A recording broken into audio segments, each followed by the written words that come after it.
Well, another overtime hero for the Brandon Wheat Kings, Reed Duke, last night. His second goal of the series, part of a two-point performance, lifting the Wheat Kings to a 3-0 series lead with his 8th goal. He's also got 23 points in the 2016 postseason. John Quenneville had gone 6 championship games without a goal, but then he netted 2 last night to give the Wheat Kings some life in the third period with a tying goal, leading everybody in the playoffs with 15 goals so far. And Ryan Grob had his 3-game point streak halted an evening ago. He and his mates are facing elimination tonight on home ice in Game 4 of the championship.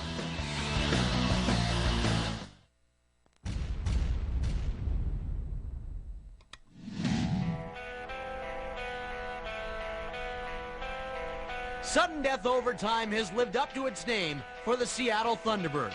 One shot away from victory in 3 straight games, but they have not delivered. The Brandon Wheat Kings have bounced back time and time again in the series. Now another win sends them to Red Deer as WHL champions. It's Game 4, Wheat Kings and Thunderbirds, next on Shaw.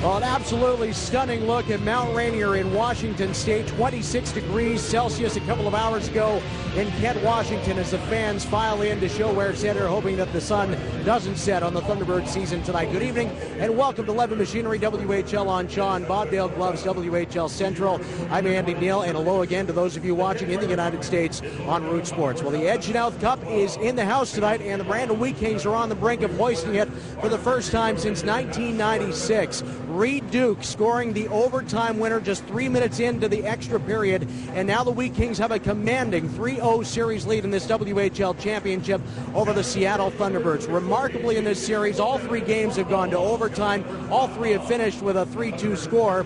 And another arresting fact in this series is the deal that Brandon has been able to win this series despite being down 2-1 in the third period in all 3 games, and yet coming back to win it in sudden death overtime. The 3 OT heroes so far: Tanner Kaspick in Game 1, whacking it out of the air. Jace Harrelick, who hadn't scored in a long time, the winner in Game 2 Saturday night. And then Reed Duke in Game 3 an evening ago, just under 3 minutes in, to give Brandon a 3-0 cushion in the series. Now for Seattle, they dug themselves into a deep hole in this series, and the road to glory is a steep one. Seattle, remember, won 12 of their first 13 games to start these playoffs, but now have dropped 3 in a row for the first time in 3 months. But having said that, you have to go all the way back in the middle of December, the last time the Thunderbirds lost 2 games here at the ShoWare Center. They're trying to keep that streak alive tonight, and for their thoughts on a potential clincher here in Game 4, upstairs we go to the men calling it, Peter Labardius and Bill Wilms. Gentlemen.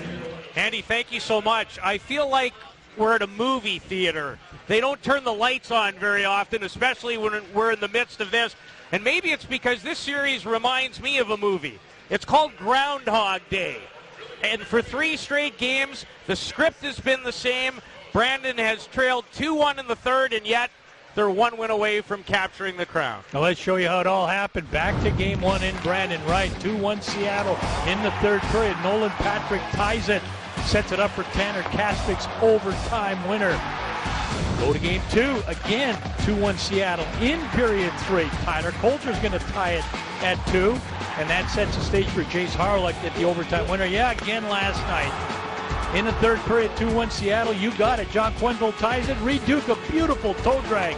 Amazingly, 3 games, same script, but Peter, all 6 of those goals were even strength goals.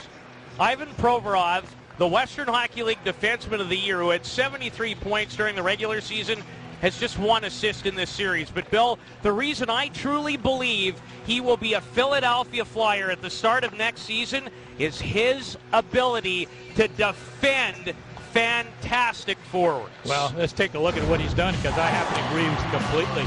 Makes contact, finishes the check. That's just a great job taking the man to the board. Now, that long stick defense forces guys wide.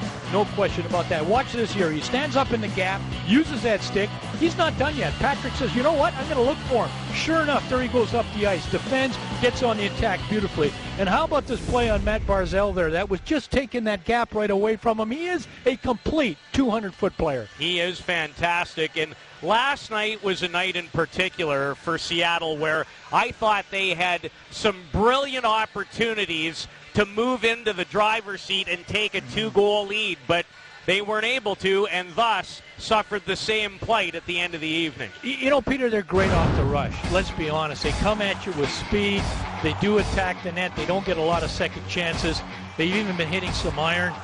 But they just haven't been able to establish any solid zone time. They've had spurts of the cycle.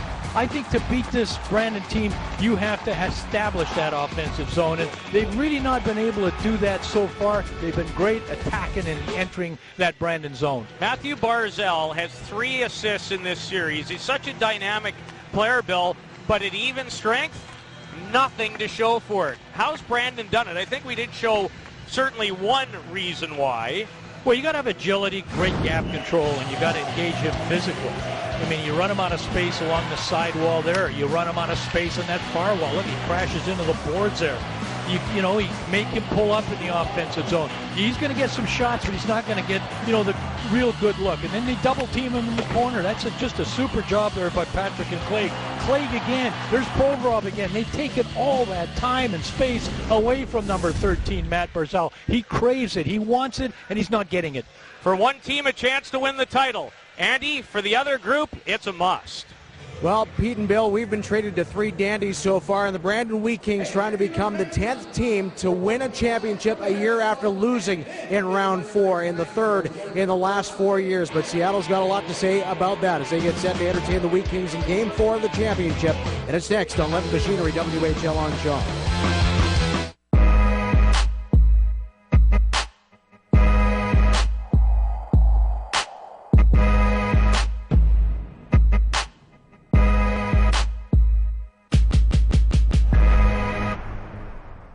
Hospital's Lottery in support of the Red Deer Hospital is bigger and better, with 465 prizes valued at over $1 million.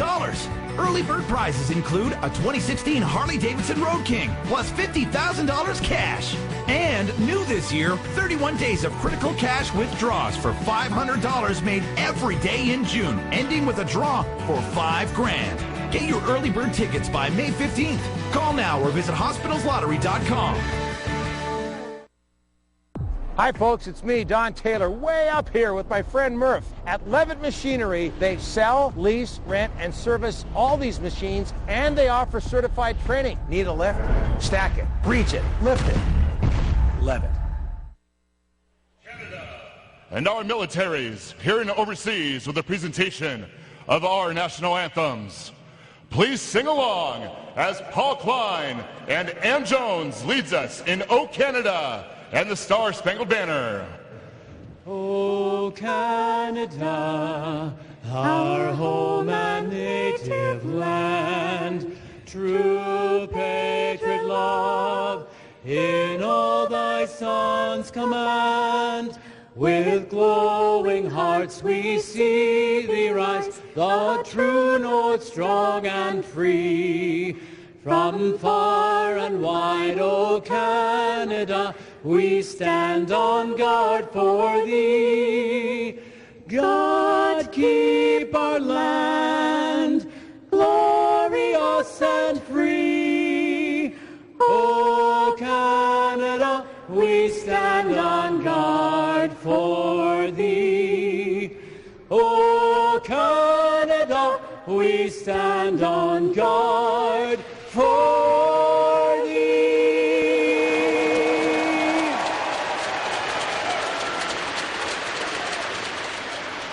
Oh, say, can you see by the dawn's early light what so proudly we hailed at the twilight's last gleaming, whose broad stripes and bright stars through the perilous fight o'er the ramparts we watched were so gallantly streaming, and the rocket's red glare, the bombs bursting in air,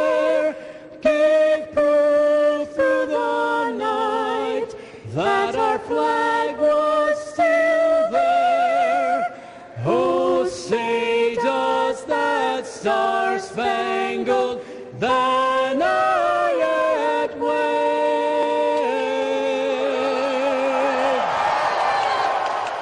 o'er the land of the free and the home of the brave.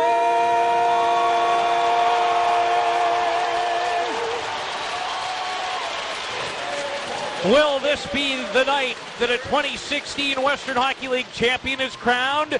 Or will the Seattle Thunderbirds force another game in this building on Friday night? The gentleman with the best seat maybe in the entire house is Stu Walters. Thanks very much, Peter. And after having third period leads in the first 3 games of this series that led to overtime losses, Thunderbirds head coach Steve Konowalchuk says his team is not demoralized, but maybe a little bit frustrated. They're well aware that they have just the 1 goal at even strength in the series. And Konowalchuk says they have to do a much better job of grinding it out down low in Brandon's zone with sustained puck possession that'll lead to more chances. They also want to do it on more sustained shifts, back-to-back shifts, not just one-offs. They were outshot last night by a shot total 35-24. They want to reverse that tonight to avoid the sweep. Tonight, starting goaltenders. Jordan Paperny in this series for the Wheat Kings, a .938 save percentage. At the other end, the 20-year-old product of St. Albert, Landon Bowe, and his save percentage is nothing to sneeze at. It's .922 in the series. The Brandon Wheat Kings, with a victory, can capture their 3rd ever Western Hockey League title. The Seattle Thunderbirds have one thing in mind: finding their way to Friday. And we're underway here at the ShoWare Center in Kent, Washington, as Jared Hoff sends a long wrist shot in, and Paperny hangs on. Levitt Machinery's WHL on Shaw is brought to you by Levitt Machinery, online at levittmachinery.com. Konowalchuk's team has come pretty much as advertised in this series. Big, tough, good skating group. Best goaltending in the league, Pete, but there were only one player in the top 34 scoring in the Western Hockey League on his team. 5 teams in the Western Conference actually scored more goals than Seattle. I was a bit concerned about that. They've got to get some better offensive chances. And Stu must have spent a lot of time with you last night in regards to more sustained pressure rather than one-off chances is definitely on Steve Konowalchuk's mind for his team to be more successful, as last night's overtime hero, Reed Duke, sends an easy wrister on Landon Bowe. Exactly what we're talking about. Look at the difference in goals for. 80-48.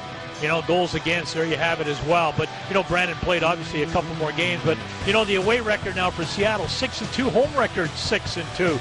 And, boy, that home record for Brandon, solid. Yeah, this is an interesting matchup. Seattle's got to find a little bit more offense, Pete. First 10 minutes, very interesting, one would think, in this set of circumstances. Cale Clegg, pestered by Nolan Volkin, and Tyler Coulter sends it off the boards, hit answer with it, and Donovan Niles taps it back inside the Wheat King zone. Chase Howerluck, the overtime hero in Game 2. Out there with Patrick and Coulter, turned over in the neutral zone, drop, wrist shot, and that goes off the body of big Mitch Wheaton, all 6'5" of him. Drop. Forced out of the zone by Howerluck, and then Howerluck goes over and dumps Turner Ottenbright. Ooh, dangerous clearing attempt from Wheaton. So the puck bounces in Brandon's favor. Ethan Bear with John Quenville, who had 2 goals last night, bearing down on him. Kaspick around the net. Kespo rebound, a chance for Shearer's first of this championship affair, and Bowe with another quality stop. Jordan Thompson lets it go. That hits Ottenbright in front of the Wheat Kings with some early chances. They'll wave off the icing as Cavan left with a solid connection to the shoulder of Shearer. Schulthouse breaks it up. Jordan Thompson on the boards for Duncan Campbell. And the 16-year-old Stelio Mateos runs into Nick Holoko and unable to clear it in deep. Cale Clegg to Connor Gutenberg. And turning at his own line is Matthew Wedman. The last time Seattle won a hockey game in these playoffs, Game 4 of the Western Conference Final, when Wedman scored .752 in double overtime to knock off Kelowna. Battle on the end boards ensues. Ty Lewis helped out by Lyndon McCorster. Wrist shot from the line off the leg of Wedman and flipped high in the air by Josh Urich. Okay, 2 entries, 2 plays against the back wall for the Wheat Kings. They won the puck battle both times. Enser, who's been outstanding in this series. What a motor on number 8 who clears it in, but an easy exit for Brandon. Here comes Tim Magali. Magali centers at Quenneville, backhander, and it was dangerous around the net, but cleared away by Smith. And then Niles, with some help from Volkin, to Scott Enser. One-on-one with Provoro. Forces him to the end boards. Now it's Smith. Fakes the shot. Smith dumps it down low to Enser. Now it's the Thunderbirds on the cycle. Niles protects it well along the boards and shoveled away from him by Quenneville. And here's Magali again. 2 assists one night ago. Long slap shot. And taking care of that is Bo. We did it 2 times. We talked about Brandon getting that puck deep in the offensive zone. The first one, I think, was Tanner Kaspick. Stretches right out. Look at that offensive effort by Kaspick. Stays with that puck. And again, you know, he forces Bo to make a pretty good save and focus. There's even a better one. Shearer moves in from the point. And you see, you can move in from the point like that when you get your forwards working that diligently behind that red line.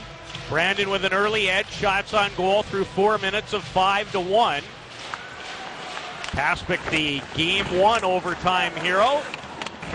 Last Friday of the Westman Center. Coulter to the front of the net, just fails to deflect the Provorov shot. Now Urkamp's, he'll drive it low and just wide. And Kolazar able to knock it past Provorov in the line. Kolazar with a goal and an assist. Both Seattle goals coming on the power play last night. Powerluck on right wing. Otbright gets his stick in the road. Puck in his feet. Kolazar to help out. Dangerous right up the middle as Clegg pinched down, but he was stripped before he could shoot it. And now Groff wheels in on left wing with Barzell and left. Groff holding it. Finds Smith. Wrist shot off the stick of left, but the redirection makes its way to an open wing, and Mateos turning his left. He had one of those glorious chances one night ago to turn a 2-1 game into a 3-1 game and rang it right off the crossbar. Pete, you can even go back to Game 1 and Brandon Left had that first scoring chance. Boy, that could have been a difference. Bodies flying, and there's going to be a penalty as a result. A charging infraction is being called, and the Thunderbirds will find themselves shorthanded as a result. And the youngster, Matthew Wedman, on his way to the penalty box. Yeah, have a look at it here. You just can't come that hard in that spot. That's going to be called most times. Wedman with that double overtime goal, the 16-year-old for this Seattle team. When he got a shift, he never got a shift in that first overtime period against Kelowna. He got one in the second. Guys were all yelling, "Go Wedgie, go Wedgie." Sure enough, he goes out and gets the overtime winner, knocked Kelowna out of the series. Brandon just 1 for 13 in the series on the power play. That might be one of the only areas that they'd like to improve upon. And right off the face-off, a glove pass, and referee Papp goes over to check the time, put some more back on as far as the time clock and the penalty time clock. Seattle's so efficient all year long, Bill, in regards to killing penalties. Well, they came into the playoffs, actually, after the season. They were number 1 on the penalty killing. Part of the reason, a couple of the reasons. Peter, they got big defense, okay? They get in shooting lanes. And then when the shots did come through, you got probably the best goaltender in the league in Landon Bowe making the save. That's a good recipe for good PK. There it is. Jared Hoff, the big defender, with the captain Smith. And an outlet to answer, an opportunity to clear, and does to left. One-on-one with his speed, but had the puck roll off his stick. He put himself offside of the line. Magali, the Washington Capital prospect. He has the puck taken away by Turner Otbright, and he makes no mistake, clearing at the length of the ice. Cale Clegg, 14 postseason points for the 17-year-old out of Lloydminster. Shoot in. The Wheat Kings unable to retrieve it. Entries, Bill, so important in terms of making your power play go. Yeah, you know, all of a sudden, one of the few times it seems that there's a little lack of urgency until this guy gets the puck here. Provoro, and the entry doesn't work because it is offside. This series has been so entertaining. It's had so many twists and turns and things to break down. Bill, does this surprise you? No, you know, obviously nobody's had a 2-goal lead. That's really, really important. That's what kept Seattle, I think, you know, as close as they have. You know, the time of leading a game is so important. Kelly McCrimmon's team, not a lot, but at key times they're leading at those key moments in a game. And you know, when you looked at that, you know, that other leading time in terms of leading the game, they don't panic when Seattle is got some. That's been the most impressive thing for me, is they're just so patient. They're very poised. They just feel like good things are going to happen. Nolan Patrick engineers a lot of good things. Urkamps through the seam. Patrick and then Hauerlock, a quality chance to just deflect it wide. Looking for his second of the series. And Enser with a little time to operate and plays it down the ice. Excellent chance for Roblin Manitobas. Jace Hauerlock, where I'm sure they're all looking in tonight, as the Wheat Kings trying to win their third ever Western Hockey League championship. They lead this set 3-0. Barzal with speed. He hits the line. Good lateral cut. Drops it for Bear. Bear moves in front. Wanted the return and just missed. Barzal. There's another kill as far as penalties are concerned for the Thunderbirds, as Brandon now 1 out of 14 with the power play. Barzal against Wheat. Puts on the brakes in a hurry. Finds Bear. Down low, Gropp. He scores! Ryan Gropp has opened the scoring.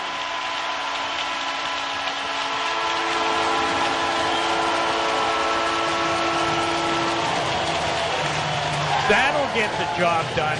You know, when that puck is in the offensive zone for Seattle Thunderbirds, you want to get it in the hands as much as you can of Ethan Bear. He's a defenseman. They get the puck deep. This is what we were talking about. Barzal, so good with the puck. Get it to Bear. Get it to 25. He slides it over to Gropp. That's just a great puck movement in the offense zone. Paperny tries to get there. You see how he sprawls? He's got the glove up. It just goes, I think, above his glove and into that open net, of which there isn't a whole lot of when he puts that glove up in the air. You got to get it right under the crossbar. Gropp was able to do that. The second round pick of the New York Rangers has his second of the series. And the Thunderbirds' second goal, 5-on-5 in this affair, as they score seconds after killing off a Brandon power play. And Ethan Bear with another assist extends his playoff point streak to 8 games. You know, when asked about defending Seattle's top 2 lines, Kelly McCrimmon last night said that after beating Moose Jaw, he told his guys that they had beat the best line that they're going to see in the playoffs. That was Point, Hunt, and Gregor. But this line right here of Barzal and Grops open the scoring in that situation there. Has to be a bigger presence and has to be a bigger factor against Kelly McCrimmon's team. Ryan Gropp found the net 34 times during the course of the regular season. And he gives the Thunderbirds exactly what they were hoping for. The game's first lead. But as we showed you moments ago, no team has ever enjoyed a 2-goal lead in this series. Maybe here they will. But the shot of left blocked by guess who? Provoro, who leads the rush up the ice. Joins the attack. Urkamp, his wrist shot. And Bo in good position to make his 6th save of this opening frame. Provoro so good in his own zone and breaking up the play. And again, I want you to watch the defense. They don't even think of not joining the rush. That play's going to end up on Urkamp's stick. When you come up the ice as a group in today's game of hockey, you have to have your defenseman involved in the play. You're not going anywhere with just 2 guys. You're seldom going anywhere with a line rush, Pete. You've got to have that support from a defenseman. You saw Urkamp do that right there. The 4th man on the attack. Exactly. Makes so much happen in this day and age as far as creating offense. That second wave. Barzal to Tishka. Just turned 17 in March, the rookie defenseman. Schulthouse in his first year. Good up pass to Barzal. On the wing to Nick Holoko. Some extra time. Barzal plays a ton. Against McCorrister. Controls it on the end boards. Trying to work his way free. Excellent pass to Josh Urich. That hit Cale Clegg. Caperni didn't see that Schulthouse drive, but it hit a body and went wide. As the Thunderbirds with the momentum here nearing the midway point of period 1 in game 4. Seattle has played in 7 championship series games in their history. They've yet to win one. Niles finds Volkin with Enser. Enser trying to chip it by Provorov. Provorov knocked it down with his glove. And Mateus. The rolling puck to Campbell, and now Kaspick. Kaspick, a toe drag, got a second chance, and that was dangerous. And here comes Volkin in transition. And Provorov forces the offside. Ryan Gropp coming through early when his team really needs him. Upstairs. The Thunderbirds lead at 1-0 here in Game 4. Welcome to Select Fluid Power, home of our brand new state-of-the-art cylinder repair and hard chrome plating facility. With a fully equipped hydraulic cylinder repair shop, Select Fluid Power is your one-stop cylinder repair shop. Open 7 days a week, serving Western Canada. Distance gained. No walls to separate us and our home.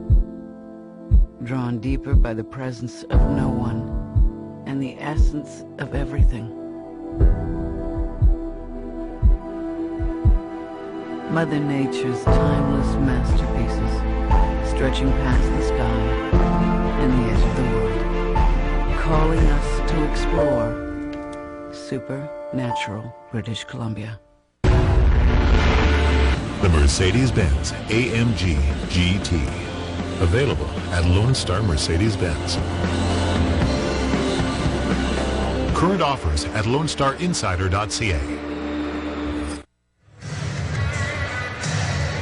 With Thunderbirds head coach Steve Konowalchuk, how pleased with your team's start, and was that goal a result of some of that zone time you're looking for? Well, we got a couple big saves early, got through the kill, and then we get a little bit of forecheck going. We're able to get a big goal for us there. Steve, what was the message and mood in your room before this one, trying to keep the season alive? Well, I think, guys, hey, we got to keep going. We have no choice, and it's a little bit of a mountain we got to climb, but we focus on one step at a time here and then see where we get to.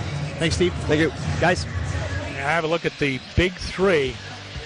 Don't like those negative scores. They're great if you're playing golf, Pete, but not when you're playing hockey. You know, the top 6 forwards for Seattle coming into tonight's game, the top 6, you're seeing 3. They're minus 16. I found that incredible. The top 4 defense for Seattle are minus 12. I'll do the math. Combine that.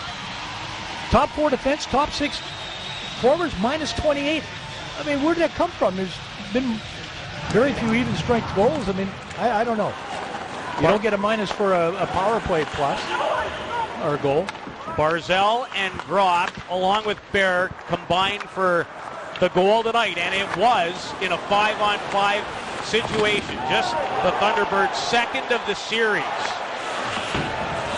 Alexander True leans on his man on the end boards.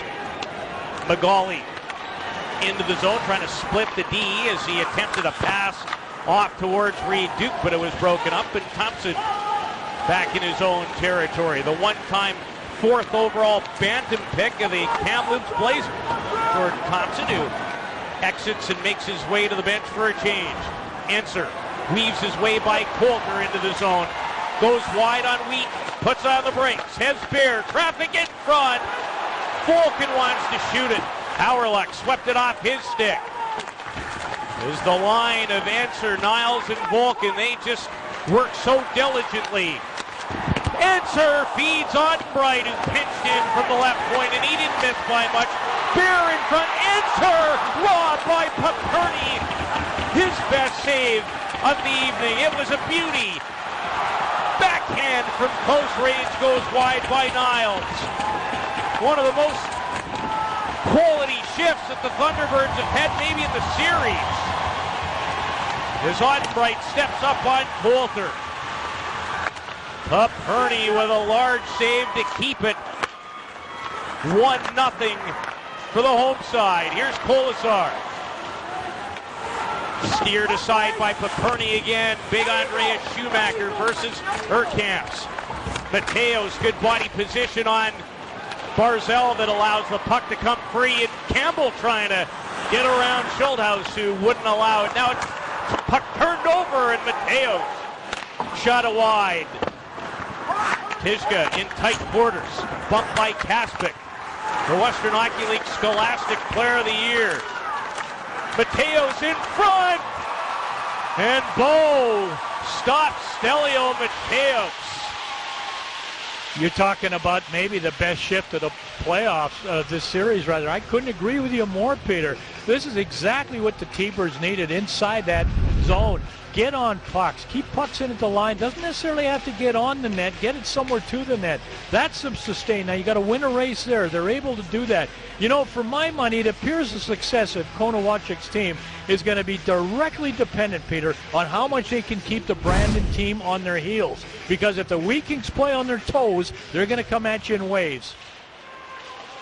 Thunderbird face-off win. Hoff to Wedman. Holoko onside as he'll flip it behind the net. This time it's Enser with some double duty with Holoko and Wedman.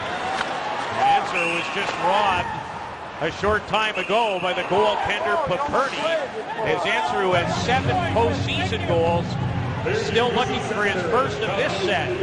Peter, he said as a teammate of Austin Matthews with the U.S. World Junior team, he saw him do things he said he'd never seen a player do. He said to see this up close from Austin Matthews, a guy that's going to probably go first overall in the NHL draft this year, what a thrill it must have been, not only to play some games with him, I don't know how much ice time he got, but certainly to practice with him. Enser in the fall attended the camp of the Toronto Maple Leafs. I have a pretty good suspicion he'll be heading to another NHL camp this upcoming fall. He said he learned so much from Mike Babcock. Now, why wouldn't you, hey? Absolutely. True with left, and here's Gropp, the game's goal getter. Gropp. Shearer fronts him well and blocks it. Bear already with another point. Moves into the lane to get a shot away, and the traffic created some issues for the puck. Deflects over top of the net. Duke with an opportunity to move it out. Rolls off his stick. Swept right back to him by Ottenbright. Big hit by Kevin Leff at center. And Magali felt that as both teams make changes. Ryan drops 5th, second of the series, has opened the scoring in Game 4. Brandon with a 3-0 lead. They want to hoist the Ed Chinout Cup tonight. Provoro first to it. Colasar, a run at him, and now Barzal in deep on the forecheck to Smith. And his partner Hoff no shooting lane, so he carries it deep. Hoff still with it. Thought about the wraparound, and then lost control before backhanding it behind the Brandon cage. It's Provoro calmly off the high glass and out of the zone. Howryluk sent in by Kolazar, and it is offside. Back down to Stu Walton. Yeah, thanks very much, Peter. One of the main storylines of this series, as you know, has been the Thunderbirds just failing to get that 2-goal lead that they've been desperately looking for. We saw it last night. Barzal robbed on a couple chances there. We'll see if this shift by the Ensor line comes back to bite them. I know still lots more time to go, but it's just that 2-goal lead that they've been looking for all series long here. No team has enjoyed a 2-goal advantage in a record-setting start to a Western Hockey League Championship Series, with the first 3 games all ending in overtime. Never happened before. Vulcan into the open corner and Ensor back out there with Niles. Spinning against Clegg. Wants some separation. Hangs onto it. Ensor the shot. That one off a stick and goes wide as Vulcan off to an excellent start tonight. He wins the race to a loose puck. Schulthouse walks the line, is Rister by Barnett and held by Paperny. Well, if you joined us late, this is what's happened. I don't know how you could miss this series, folks. All through Western Canada, you get an opportunity to see this final, but you see Game 3, Game 2, Game 1, all overtimes. You got the overtime winners there. We showed you in the open. Every one of those games that you see on that screen, the Seattle Thunderbirds led in period number 3 by 2-1 score. Barzal back out with Kolazar and Andreas Schumacher against the Magali line with Quenneville and Reed Duke. They supplied all 3 goals for the Wheat Kings in their most recent triumph one night ago. Bear fakes the slap shot. Down low, tipped wide by Barzal. Fantastic hand-eye coordination. Tries to set up Schumacher, but he is unable to pull the trigger. Bear up the middle to Schumacher. He's from Sweden. Started the year in Swift Current. His Ottenbreit will pound the puck in. And he has some words after he does so with Reed Duke. McCoy Urkamps from Delta, British Columbia. Runs into Kevin left. And Bear head up. Good outlet to find left at the line. Half a step on Urkamps, who recovers well. Now he spins and shoots. But Provoro in the way. Ty Lewis sends the puck to the neutral zone, and Hoff returns the favor right back in deep, where Seattle has spent a lot more time in the last 5 or 6 minutes, especially after they opened the scoring. And they break the puck up beautifully at their own blue line, try to advance it. This is the second line change for Seattle in the last 45 seconds, trying to keep it short. Moving in here with a quality wrist shot is Patrick. Patrick with 27 postseason points. He's just 17. Brandon steps up in the neutral zone. Howryluk now tries to find the trailing Coulter and does. He'll backhand it. Thompson whistles it. Good pad save by Bo off Jordan Thompson. Ensor is tripped up. There'll be a Seattle power play as a result. Smith out of the reach of Niles. And the Thunderbirds, who scored both their goals on the power play one night ago, will have the man advantage here in the late stages of period 1. Yeah, 2:47 left. This is a good time to go on that power play. You see Howryluk look right over his shoulder. He knew very, very quickly that he had committed an infraction. He was sure of that. There was no doubt about it. It was just a question if the referee had seen it. Kelly Mccrimmon was part of the first Brandon Wheat Kings Championship Series victory in 1979. As a player, he was the general manager when they won in 1996 in the series against the Spokane Chiefs. Been a marvelous architect, owner, coach, GM, and now trying to win his first as a coach. And he's one victory away, but his team trailing in this game 4 and finding themselves shorthanded. Thunderbirds were 2 out of 5 last night with a power play. And the quarterback is the young man with a puck, Ethan Bear, from the Ochapowace First Nations Reserve. With the puck now, blocked in front. And that hurt Mitch Wheaton and rolled right to Paperny. Wheaton felt that. Yeah, you talk about Ethan Bear and the job he's doing at the offensive line. We've already seen him walk the line. He gets the puck again on his stick. Going to get it through. You know, I mean, he's a humble, he's a quiet kid. It's been quite a ride for him. Last June, Edmonton took him in the 5th round. He went to the summer and the fall Oilers camp. Back to the WHL, 64 points. Now he's in the championship series here for the Ed Chanel Cup, playing really well. That's him again with the puck. Bear dishes off for Barzell.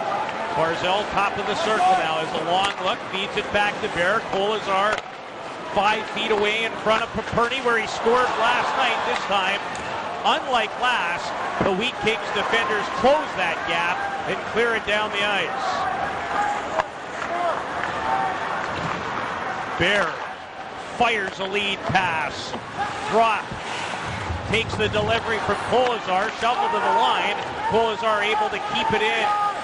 40 seconds left in the man advantage, and it's sent the distance right on goal by Wheaton. Mitch Wheaton, who actually started the year in Saskatoon, is playing in his 47th playoff game. The rest prior to this postseason came with the Kelowna Rockets. Yeah, rare that he might be in 2 championship winning teams. Seattle can make any kind of a comeback here. By the way, both him and Clay +4 last night. Niles, tail end of this Seattle Thunderbird power play. Patrick digging at it, comes free to Smith. On the boards, Niles. Answer. And it's out of the reach of Ottenbright at the left point, so an important late kill for the Wheat Kings, and here they come in transition. This is Quenneville. Quenneville in front, and somehow that stays out as the net comes off its moorings. Quenneville made a great cut to the front of the net. Yeah, Ottenbright just hands it to him. You know, a no-look pass off the boards, and the Wheat Kings take it over. Quenneville, a little give and go right to the front of the net. Boy, what a size guy. What a New Jersey draft pick this guy is. He was on the edge of his seat all through that first round of the draft, Quenneville, last year. He had his family there. He said he got pretty nervous in the last 5 picks because he hadn't gone yet, and then with the 30th pick, New Jersey takes him. And you know what? I mean, 6'1", 205. He plays a pro-type game already, doesn't he, Peter? He does indeed. He looks like a pro. Last night, 2 goals, leads all playoff performers with the 15. Nice work, gents. And as it turns out, we're really blocked out on that play from our vantage point, even though we're not that far away. Bo made a whale of a save as the net was being knocked off its moorings. Dying seconds. Hoff, one end to the other for the big guy, and pulled the trigger but shut the wrister wide. Now Seattle would have loved that. Cleared down the ice by Kaspick. He'll hear his name called in Buffalo in the upcoming National Hockey League draft.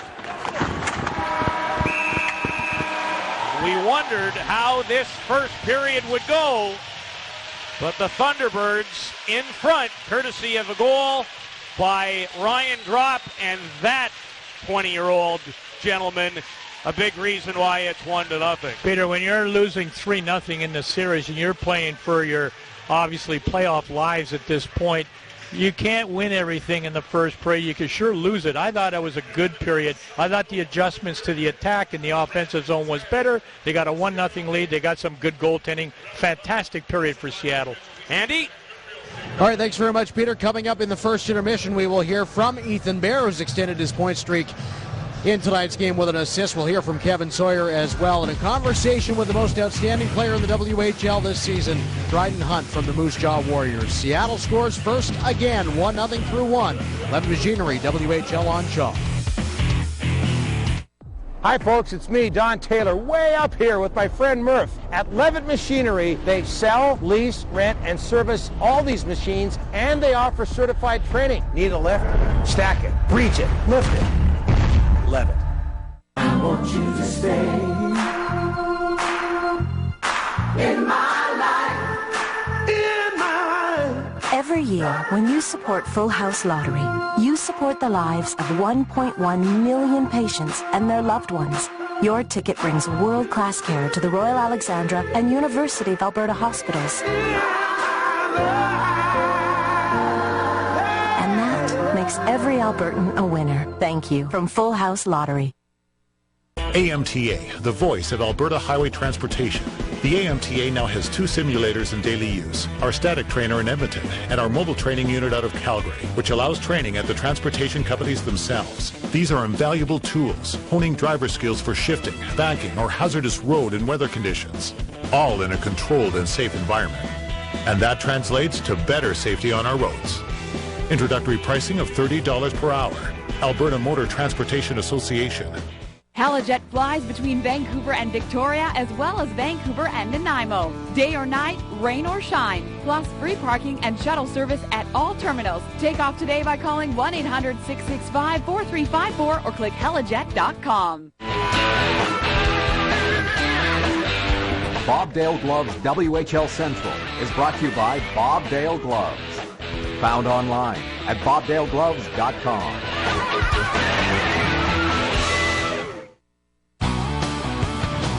All right, welcome back to Seattle, where after 20 minutes of play, it is the Thunderbirds leading the Brandon Wheat Kings by a score of 1-0 here with Thunderbirds defenseman Ethan Bear. And Ethan, what can you say about your team's start here, and how important was that early PK? It was huge. PKing special teams is huge, and especially in the fourth game, we're trying to stay alive and keep our season going here. A lot of guys pay the price, and we're just trying to keep it simple. Coach was asking for a little bit more zone time on that goal. How nice to get a 5-on-5 goal. No, that's also huge. When you can make plays 5-on-5 and get some momentum there, that's big for the team. Has it been tough for the team not to get frustrated so close in the previous 3 games going into overtime, having third period leads, etc.? We didn't get a couple bounces we wanted, but it's 3 overtime games. It could series could be tied up, and you never know, it can go either way. So we're just going to keep pushing and stay positive and one shift at a time. And Ethan, what was the message, what was the mood before the game here in the room with the season on the line? Biggest thing is to stay positive, don't get let down, and we want to take it one shift at a time, one play at a time, one period at a time, and that can be good dividends in the end, and we're just trying to stay positive here. All right, Ethan, thanks for this. Good luck the rest of the way. No problem.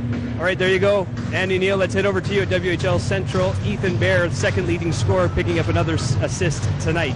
Up to you. All right, thanks very much, Stu. It's an 8-game point streak now for Ethan, 10 points over that span. We're back at Bob Dale Gloves, WHL Central, alongside Kevin Sawyer. Third straight game now for Seattle, where they've struck first. What did you think of their start tonight, and also Brandon in that opening period? Well, both teams were at a high tempo. I really thought that Seattle had that extra little step that perhaps they were missing. I thought that in the games previous, most times Brandon perhaps got to those loose pucks more often. And tonight I not only thought that the Seattle forechecked well, their first guy getting to the puck, creating turnovers and separation, but their second and third guys were on those loose pucks. And because of that, we're talking about how they haven't had a lot of sustained pressure. They had sustained pressure now in the offensive zone, and it's because I think their tempo, and they found an extra half a step, and it really showed in that first. Landon Bowe had 10 saves in that opening period. A brilliant stop on John Quenville late in the opening period to keep it a 1-goal lead.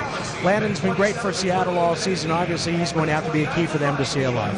Going to have to be, and he has been. I really thought that save less than a minute and a half into the game really settled them down. You knew that Brandon's going to come. They're going to continue to come, and Landon Bowe has been exceptional for this team since he arrived in the middle of the season. But to me, he's a positional goaltender right there, where he makes saves simply because of his size of his frame and his attention to detail in his positioning. Look at him there. He makes the initial save. Very rarely does he give up juicy rebounds. And look at here. He's out of position last night. He recovers and gets his blocker on an amazingly hard shot from Howard Luck. And look at there. He gets the big glove save and doesn't give up a rebound. He won his last 9 starts in the regular season, and coming into this series final, he was 21-1. So he has been a huge part of the success in the end of the season for Seattle and into the playoffs. And without him, boy, I don't think these games would have gone to overtime in some cases. Scott Einzer is tied for the team leading goals with 7, but he hasn't scored in the last 4, although a couple of good scoring chances in that first period. Scoring chances, he's got 1 assist in the series, but he brings so many dimensions. And this kid works so hard, it's got to be contagious in that locker room. And here he is, getting to pucks first. We talked about that in the first. Look at the way he drives to the middle of the ice with the puck on his stick. Here, a nice little shot off the crossbar in tight.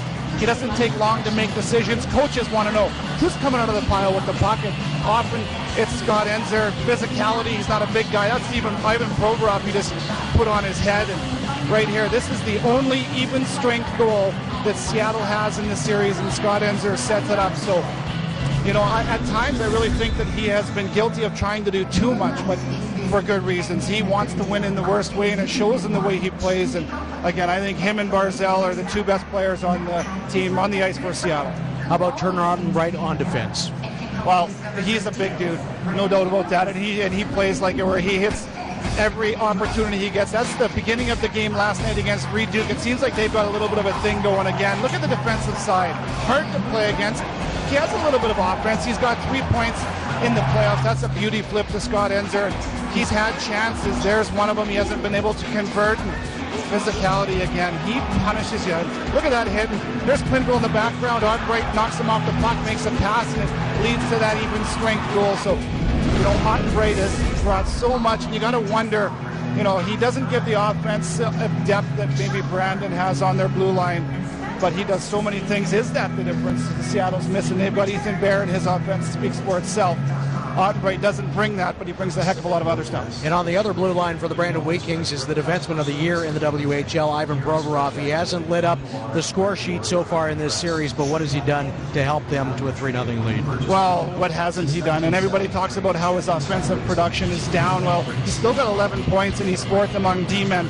And here's what he's capable of against Moose Jaw. He steps into it, he gets that puck, and he usually doesn't make a mistake. And boy, can this guy shoot it. But in this series, it's more about what he is doing without the puck. And look at him again. Now, Scott Einzer, with huge speed, goes to the net. And here's another example. Provoro, body position, stick on puck. Not afraid to step up and be physical. There again, against Barzal. Stick on puck, he separates the body from the puck. And again, I'll take that, says Provoro, and he just safely takes it from a dangerous spot and puts it into a safe spot. And in the first 6 games of this playoff year, he didn't have a point. And in his last 5, he's only got 1, but who cares? For all the other little details that he's doing, you have to have good defense to win in the playoffs, and he's certainly providing that. Well, Brandon again trailing for the 9th consecutive game. 1-0 for Seattle through a period here on Levitt Machinery, WHL on Shaw.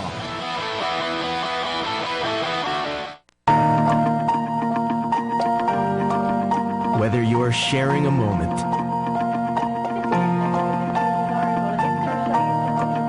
putting a plan in motion, or pushing through, you need your body feeling its best. Manitoba Chiropractors, giving you the power to move forward.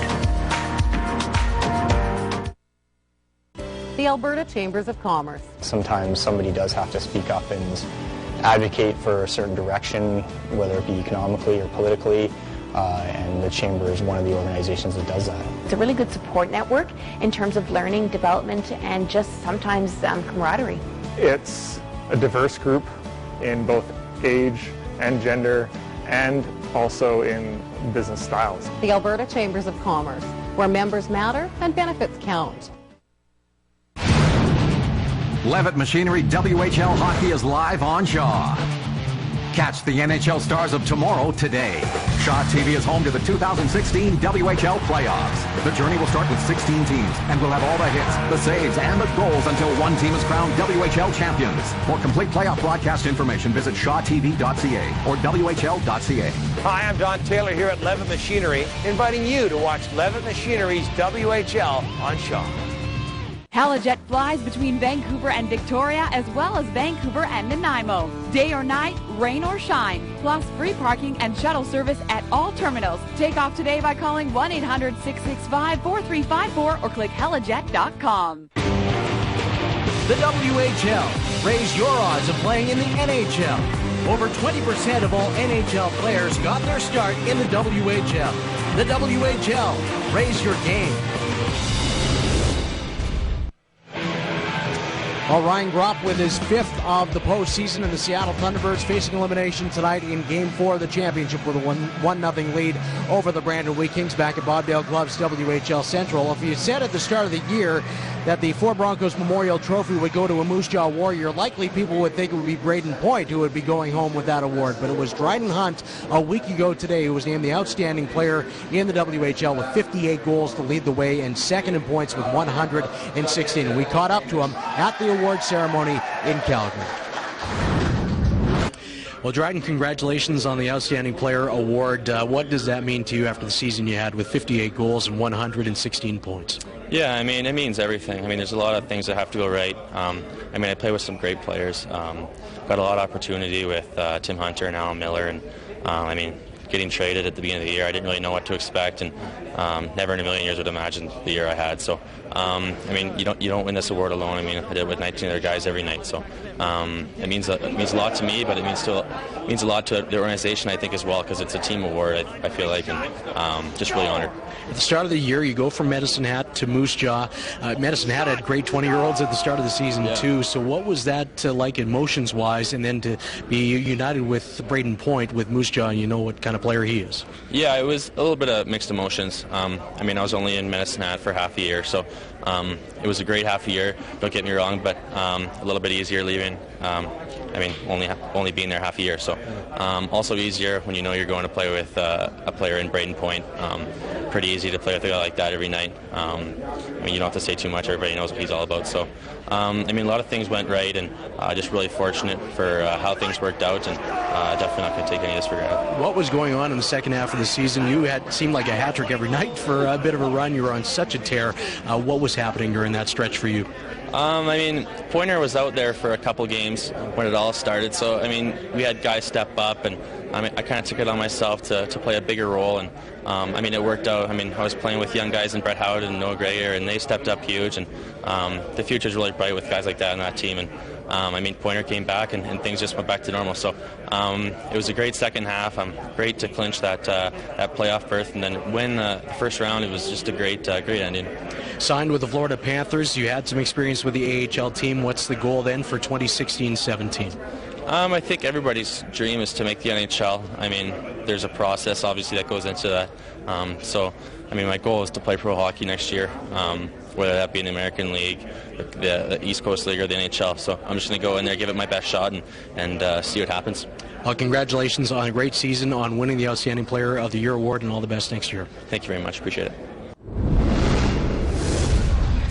Our thanks to Dryden Hunt. Well, a week from Friday, the Red Deer Rebels and the London Knights will play the first game of the MasterCard Memorial Cup. The Knights have won the OHL Championship with a 1-0 win over the Niagara Ice Dogs this evening to take that series in 4 straight. Christian Dvorak with his 14th of the playoffs.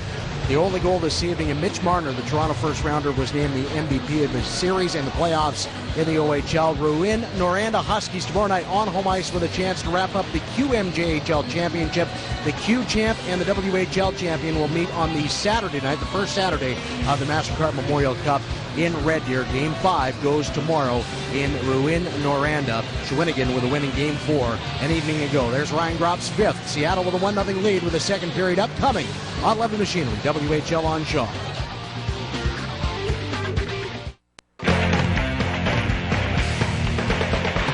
Bobdale Gloves WHL Central is brought to you by Bobdale Gloves. Found online at bobdalegloves.com. The College of Medical Laboratory Technologists is the regulatory body that oversees the education, training, and conduct of medical laboratory technologists in the province. MLTs perform lab tests and interpret results to assist health providers with the diagnosis, management, and treatment of disease. If you have any concerns about the qualifications or conduct of a medical laboratory technologist, contact the CMLTM. So, how's the new house coming along? Not bad. I mean, all this mortgage stuff is a little confusing. More confusing than that ridiculous shirt you've got on. Have you not talked to a broker? Nah, no. You need to do that, man. Think of them like this grocery store. The banks can only offer you brands from their aisle, but a mortgage broker can access brands from more than one aisle, ensuring you get the best value. Finding the right mortgage for your needs can be complicated. You need an expert. Visit amba.ca. Looking for big city amenities with small town charm? Consider the city of Wetaskiwin. Our community offers affordable housing, a regional hospital, and a world-class aquatic center. Make Wetaskiwin your city of opportunity. Nestled near the Hills of Peace is a community where nature comes alive. A 17-acre lake within walking distance of the historic downtown is home to a diversity of wildlife. Looking for peace and tranquility? Make Wetaskiwin your city of opportunity for an afternoon or forever.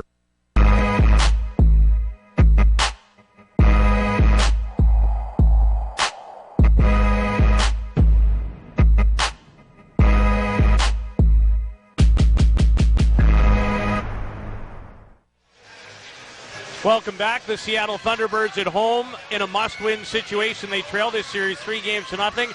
And Bill, an efficient first period, and I thought their goaltender, especially early, kind of allowed them to settle in. No, that's exactly what happened, because Brandon came out exactly the way you expected him to. You know, there's a forecheck. Kaspick with a great job. He's going to try the wraparound. And what Brandon does so well, this time is Shearer. Watch him from the point. That's a defenseman coming in, and Bo does a nice job in making that save. Look at Vulcan on the back check, 26. Takes the first man, takes the second man. I thought that started the whole thing for this team in terms of effort. Now, 1, 2, 3, 4, 5 Brandon Weekies are focused, all of them, on Barzell. That's a perfect scenario to get Bear involved in the play. He knows that he's going to get that puck up to Enser. Now, or to Grob. Watch him. He delays a little bit because he's got to wait for that puck to settle down. And that's where goaltender Paperny comes over, and he's a little bit too quick, and the puck goes over top of him. Peter, this is a shift you were talking about. How much of this have we seen? Not enough of it. It's Barzell on the forecheck, getting that puck behind the net. When you get the puck against that back wall against this Brandon Weeking team, you can have some success. Look at the work Enser does in that area right there. Neat little pass. You can break in from the point. That was a very good period for the Seattle Thunderbirds in all aspects at both ends of the ice. And Ryan Gropp tallies his second of the series, 5th of the postseason. And the Thunderbirds trying to stay alive and prevent the Wheat Kings from capturing their 3rd ever Western Hockey League Championship Series in front as we're set for the start of the second period. As we just showed you, Kelly Mccrimmon's team trying to join the host Red Deer Rebels, and now the London Knights. And Bill, what a run the Knights have been on. They made it to the Memorial Cup in 2012. They were there in 13 in Saskatoon, hosted in 14, and now they're there again in 2016. Dale Hunter, I know Mark Hunter has moved on. They've done an amazing job, and they have some high-end people. If you're going to attend the Memorial Cup, and Mitch Marner, Matthew Tkachuk is highly touted for the upcoming draft, Christian Dvorak, Ole Ulevi on defense. They will be a handful as they roll through their playoffs. Well, when I think Memorial Cup, I often think of London Knights. Levitt Machinery's WHL on Shaw has been brought to you by Levitt Machinery. Online at levittmachinery.com. Much better effort that period. Complete game for Connor Walchuk. You know, he was on the other side of this particular series. Scored back in 2013. He had a 3-0 lead, his team did, against the Kelowna Rockets. Remember, they came back and won 4 in a row, including the 4th one in overtime. So he's seen it from both sides. And something that I guarantee you he used in reverse going into this game. No doubt. 3 Duke backhander, Landon Bow able to scoop it up with that big trapper as he's dealt very well with all 11 shots he's faced in this one. Yeah, second time in the playoffs. Remember last year he was the goaltender for Swift Current. again, not unused to overtime games. He was 0-4 in the playoffs. One of them against that Regina Pat team was an overtime loss, but certainly solid now. 9-3-2 last year, the only other time in the playoffs. Always a 9-0 plus save percentage is Landon Bowe. Howerluck wins a face-off. Hale Clegg shot dangerously towards the 5-hole area, but closing his pads quickly and off his Bowe. And that puck is always bouncing. You know, sometimes these referees, it's hard to drop that puck real flat. It's bouncing. You got to control it. Nice job there by Howerluck in the face-off circle. Hale Clegg yet to collect his first point in this series, but has 14 in the playoffs. His answer weaves in, spins. His shot on target, handled well by Paperny. It's Gropp now, joining Donovan Niles and Answer. Niles thwarted from a backhand attempt, and Wheaton will reverse. On the other side, as Smith had his stick lifted, is Patrick onside? No, he is not. Ryan Gropp, you talked about him as a second-round pick by the Rangers. You know, at the NHL Combine, Peter, he was number 2 in the vertical jump, 27 feet 4 inches. And why that's important is because you got that power in your legs. Number 1 was Austin Wagner. Western Hockey League fans know from the Regina Pats. He was a little bit ahead of him, and he's one of the most explosive skaters, and that's because they can burn you with that speed because of that great power. That's why that's measured at the Combine. Interesting to note, it's been Volkin, Niles, and Answer all series long. A switch for Steve Konowalchuk, moving Volkin to this group with Truant left and moving Gropp up on the depth chart. This is Mateos moving towards the net, and again in excellent position to make a quality save is Bowe. Well, right out of their own end. And again, you know, in the face-off circle is Kaspick. We're talking also about that third line of Kaspick, Mateos, and Campbell. Away they go again. Enter that zone, you know, with a neat little touch pass, and there's the shot. Mateos, that's too good a look. It's one thing to give up the line on the rush. It's quite another thing to also give up a pretty decent scoring chance. So the third pairing, if you will, on the ice for Seattle, and Brandon Schulthouse took a bit of a gamble. He jumped up in neutral ice, and it led to that odd man rush, but Bowe was there to save the day. Ottenbright connects with Josh Urich, and Urich will steer it behind the net. Good outlet by Shearer to find Ty Lewis. Lewis chips and chases early in this second period. The Wheat Kings with a victory will win the Ed Chenoweth Cup and their third ever Western Hockey League title in year 50 of this great league. Holoko one-on-one, and Urkamp stands him up at the line. And now Holoko with another chance, backhands it behind the net. Different kind of feel to the game tonight. As Hoff sends it off the glass, and now Provoro with some room to make his way up the ice to find Duncan Campbell.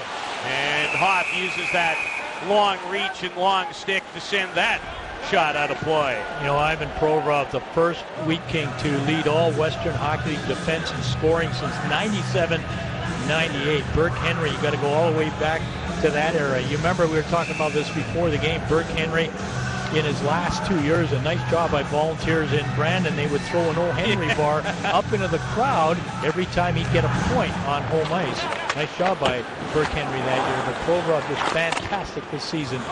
Defenseman of the year for the Western Hockey League, Brandon Wheat King. Cavan left a rocket that just missed the far side. I've been very impressed with the Tabor product in this series. Excellent speed, tenacious. Shearer to his partner Thompson. Mateo spins to accept it off his stick and cleared back in by Schumacher with Kolazar and Barzell. Mateos Off the shin pad of Otbright. Bear first to it, but bearing down on him is Quenneville. Otbright one-hands it now, controls it. His pocket picked by Duke from a sharp angle, but he hit Otbright with it. Brandon keeps it alive, however. Quenneville can't accept the pass clearly or cleanly in the high slot. Duke lets it go. That makes its way off McCauley on net. And that's a good save again by Bo. This whole shift was dominated by Reed Duke. Reed Duke usually does such a good job off the rush, but he was very, very instrumental in the back check. Again, guys running into each other. This is Duke having a look, gets the puck on the net. Who's got it? I got it. No, you take it. I got it. There's a face-off. Nice job by Bo to follow that puck. Doesn't get it there. Ottenbright actually knocks it away from him, but at 6'5", he can reach out and grab that pretty nicely. Ivan Provorov, who is the 7th overall pick of last June's National Hockey League draft. Fabulous for his country. The World Junior and a silver medal winning effort. What a play he made with 6 seconds left to send the puck on net that was deflected to send that great gold medal game against Finland to overtime at 8 assists at the World Junior. Enser fails to clear the zone. Howerlich kept it in. And now good stick lift by Niles, who tripped up. Both teams have enjoyed one power play so far in the contest. Niles. Long wrist shot, and Paperny takes care of that. You talked about Ivan Provorov in the World Junior. Look what he's done in his last 2 seasons in the WHL Championship Series final. Look at him last year, -7 against Kelowna. He had the 3 points. Not quite as active or efficient in the points-wise, but, you know, as we showed you in the Open, just doing such a job committing to defense. You know, he 15 and 16, he won the silver medal both years for Russia, as you said, and then back in 2014, he was on that U18 team, Peter. So it's nice when you represent your country 3 years in a row. And if he's available next year, he's still eligible to play in what would be his 3rd straight World Junior, but I have a funny feeling he might have other options. But one never knows. Quenneville to Duke. One touch. Got a lot on that. Blocker down by Bo. Duke with 2 goals in the series, including the OT winner last night that's given Brandon this commanding 3-0 lead. The 6th-round pick of the Minnesota Wild accepts it, and it's offside at the line. Duke with 5 of his 8 playoff goals in round 1 against the Edmonton Oil Kings.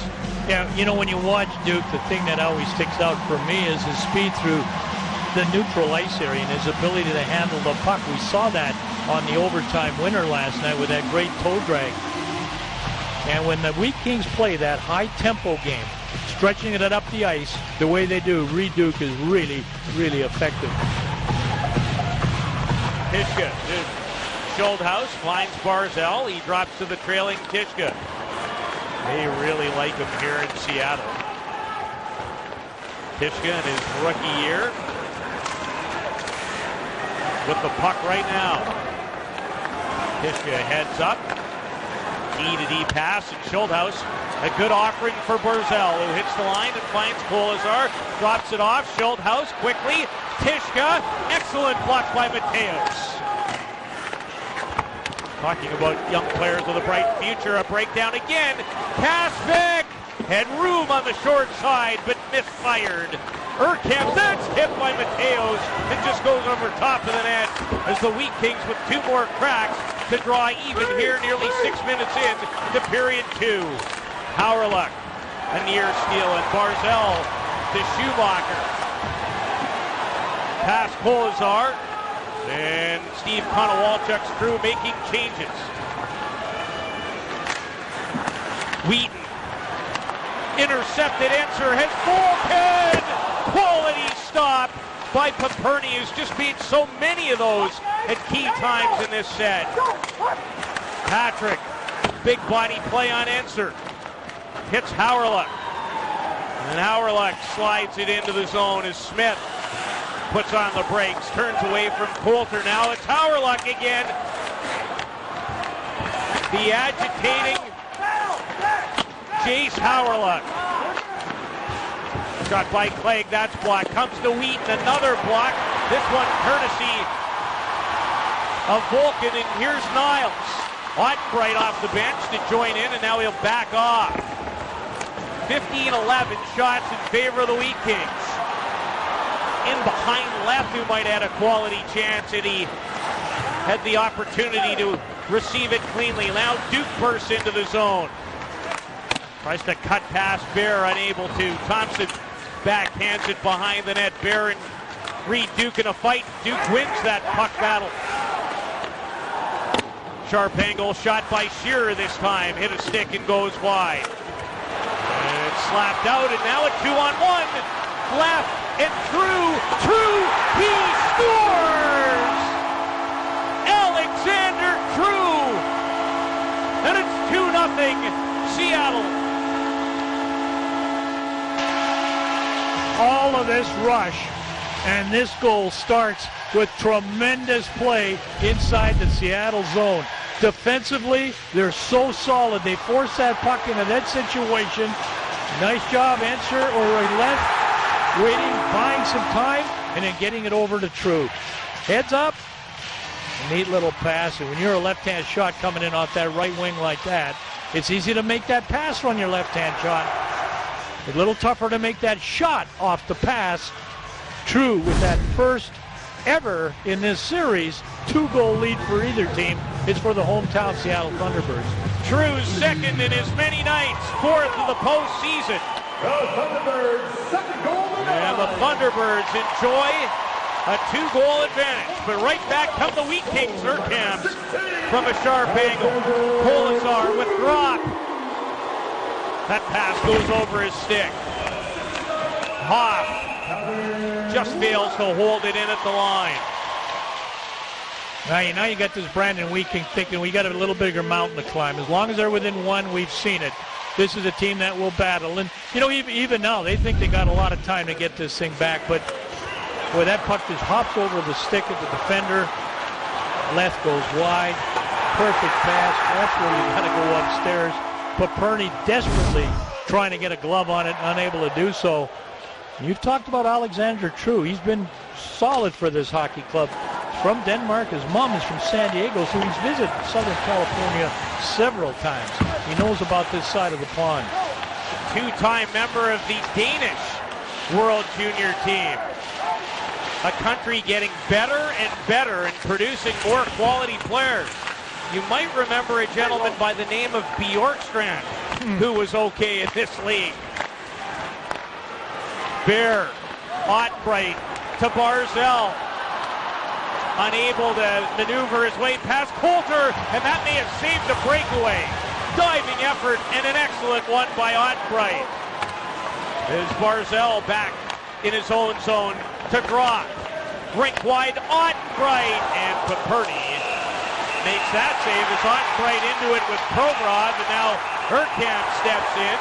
Ottenbright would like a little more. Don't be fooled by Urkamp's size. This is one of the toughest customers in the league. Yeah, there he is. Tough kid. Ottenbright with a couple good plays. Broke up a play going the other way, and then Ottenbright in the offensive zone, and he'll take on anybody. You get some good challenges there by a couple of Brandon Wheat Kings. And don't kid yourself. Those Wheat Kings, remember the hit that Ottenbright, the two hits that actually put on, on Quenneville. As we're talking about breaking the play up in the neutral ice area, good job going the other way in a hurry. He made a couple blocks, throws his body out to block a play, Ottenbright does, and he hasn't got that timing down quite as well as he will, I'm sure. I don't know, Stu, any idea what that's all about down there? Well, I just wanted to let you guys know that Urkamps and Ottenbright, I think that's been brewing for a while, guys. They've been jawing at each other as they've been coming off for shift changes, etc., especially here throughout most of this second period. So I think that this one was going to happen. It was inevitable, if you will. Konowalchuk animated, as is Kelly Mccrimmon, somewhat. Coincidental minors to Urkamps and Turner Ottenbright. So 4-on-4 here as we near the 9-minute mark. Alexander True's fourth of the postseason, second in as many nights in this series, has the Thunderbirds with a 2-goal lead. It's the first time either team has been in that position. And this is game 4 of the series. Thunderbirds must win to keep their season alive. Barzell hits drop, who opened the scoring in the first. Barzell helped to set that goal up. Drop. Smith, the defender, heads towards the front of the net. And the Wheat Kings defend well, and this is Quenneville turning and gathering speed. Quenneville into the zone, watched by True. Still with it is Quenneville. There's that heavy wrist shot. Not one of his best. As Bo with a glove save. But again, what he did there, the couple strides he made to get going east-west in the offensive zone, he just, so much of what Quenneville does looks so, we've talked about already, so pro-ready in many ways. He's a terrific accelerated skater. He knows he's going to get pucks on the net. 15 goals in the playoffs. I think he's fourth now all-time scoring for the Brandon Wheat Kings, if I'm not mistaken. He is, Bill, 2 points back of one of the all-time greats, Bill Derlago. In the late 70s, here's Leff again. Leff! Stop! True scores!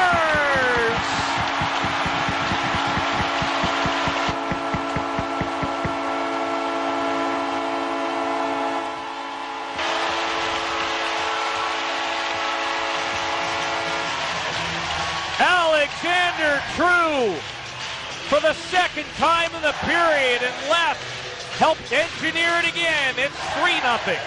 Yeah, Leff with the speed and the quickness.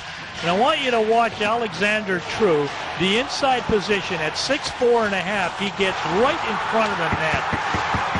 When Paperny loses where that puck is going to end up, this is speed going in the offensive zone. He's not sure where it is. He's looking to his right. True is to his left. The puck is to his left. Watch it. There it is. And he's just absolutely no match for anybody to try to defend him in front of that with that size. The last time Alexander True scored 2 goals in a game all the way back October the 4th in a 3-point effort at Tri-City is Duke. Nice move to the front of the net, but he's thwarted by Bo. His 2 Alexander True goals in this second period have Seattle in front. Enter once more, and Paperny with an excellent glove save.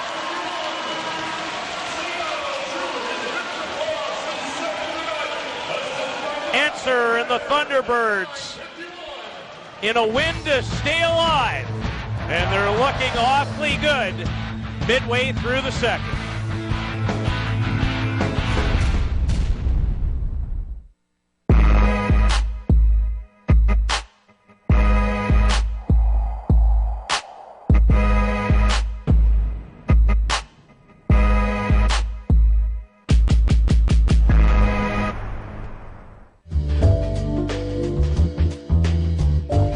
Saskatchewan Indian Gaming Authority operates 6 First Nations casinos in Saskatchewan. For more information, visit siga.sk.ca.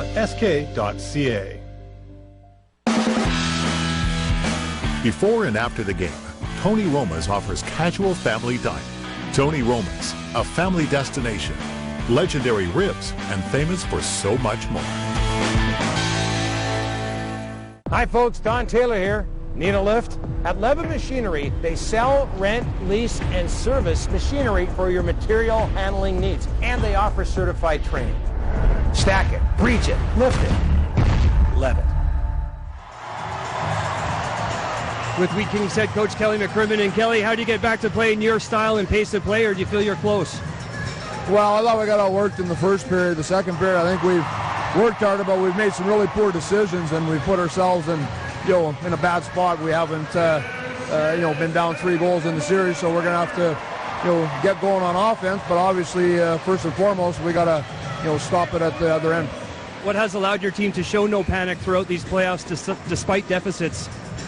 Well, we've talked about this. I think our guys, feel if we play the right way and stick with it, we can stay in games. But we got a lot of work to do here the rest of the night. Thanks, Kelly. Guys? Yeah, this is very rare for Kelly McCrimmon's team, Peter, to give up a couple 2-on-1s. Leth here is going to find True right there with the shot. And again, almost carbon copy type of a play. Leth, 2-on-1. This time he takes the shot, and True goes to the front of the net, gets a couple whacks at it. The big guy gets in a perfect position, and that's really the 2 goals this period. Has given Seattle 3-0 lead. The most recent goal, True's 5th from Leth and Bear at 9:51. Ethan Bear 2 more points as he continues to lead all defensemen in the postseason in scoring. He's up to 20 points now. Barzal, rink wide to Kolazar. Hoff, one-timer, shoots it wide. And Provoro, the outlet. Quenneville rifled that pass. Oh, did he fire that? And just missed Reed Duke at the line. Well, really important for Kelly's team to keep up the intensity now. In fact, probably crank it up a little bit. He said, when we showed it in our in-between period feature, I thought Seattle outworked this team. He said exactly the same thing. And now it's a couple breakdowns, plain and simple. Often, Pete, it's really quite easy how those mistakes do happen, and all of a sudden you're fighting an uphill battle. That interest level's got to be maintained by that group in black. Bear again. Nice move by Volkin, runs into Provoro. Niles, Volkin, and Enser back together. They're broken up for a couple of shifts earlier in the period. Otbright clears it, but he hits Cale Clegg with it, and here comes Quenneville. John Quenneville tries to pull it behind his back and beat Otbright. Now he finds Urkamps moving in from the line. Urkamps. He hits Nolan Volkin, and then Volkin leans on Urkamp. And the backhand pass misses everyone and makes its way all the way back into Wheat Kings territory. Wheat Kings lead the series 3-0, but trail the game by that same count. Howrluck taking his time and space away was Jared Hoff. Bill, I found that Seattle's been way more aggressive in the neutral zone tonight. Well, there you saw it right there. That was Hoff standing right up to Howrluck. A nice job. Denied the play from going anywhere. Stopped it from entering the zone. Here's Leth, True, and Holoko again, who have supplied the 2 second period goals. True with both of them. Leaning on Patrick, but Patrick, who does it all, makes sure the puck leaves the zone. Smith, nice turn away. Finds Holoko as an assist in this period, but he's stripped quickly. A 3-goal lead before tonight. In case you're just tuning in, neither team even managed a 2-goal advantage through the first 3. All decided and all won by Brandon 3-2 in overtime. Provoro on the wing for Clegg. Intercepted in the neutral zone by Groff, who opened the scoring. And he'll just backhand it deep. 1-2-2 for Seattle right now. You see it? I'll guarantee you they'll have 4 guys between the blue line. There they got 5. Dumped in by Provorov towards Mateos, who's had some excellent moments in the game. And Schulthouse head up to find Groff. Kolazar just able to stay onside now with the puck. Big Keegan Kolazar protects it well, backhands it to the line, and Brandon Schulthouse. He's able to keep it in and hooks up with Barzal. Kolazar had some space in the slot area. So that pass was broken up. Now it hits the linesman. Cale Clegg in transition. Around Tishka. Clegg from a sharp angle, and there's Bo again. Just finished seeing a pretty good shift by the Wheat Kings inside, or by Seattle inside the Wheat Kings zone. And You know, the way they break that, the way they come out, you saw Cale Clegg. He's the only guy that was able to get anything through the neutral ice area, got it in deep. Really not a great scoring chance, but at least they ease the pressure. They force Seattle now back with a face-off in their own zone. 3-0 Seattle, 6:20 left in the second period. A must for the T-Birds at this point, Pete, to get out of this period with no less than a 3-goal lead. And remember, the highest scoring team in the league, the Brandon Wheat Kings. Well, they'll chip away, and they know that's their job right now. Average 4.5 goals a game during the regular season. But trailing by 3 right now, and on the attack again comes the Thunderbirds. Josh Urich, nice turn. His shot hits Mitch Wheaton. McCorrister to center, runs into Ottenbright. Bear away from Lewis. Can he clear the zone? Yes, he can, with some help from Urich. Ethan Bear. Calm and cool behind the net. Ottenbright. Schumacher's stick is lifted, and thus the linesman on the far side waves off the icing. You're good here. Stay out of the blue, please. Stay out of the blue. Referee Papp telling Donovan Niles to stay out of the blue paint. Quenneville has his stick knocked away from him by Smith. McGauley wins a race, stapled to the corner boards by Hoff. And here comes the speedy Enser. Enser thought about dropping it, hangs on, missed Niles. And out to the neutral zone it goes before Smith, the 21-year-old captain, clears it back in. Enser with a beautiful fake drop. He wasn't going to drop that puck, but he made everybody in Brandon think that he was. Quenneville on the diagonal shoot in, and he'll actually get to it first. Hoff knocks him to his knees. Duke, Clegg. And here's Duke one more time. Brandon would love to get on the board before the end of this period. As Volkin heads in the other direction. Nolan Volkin from Edmonton.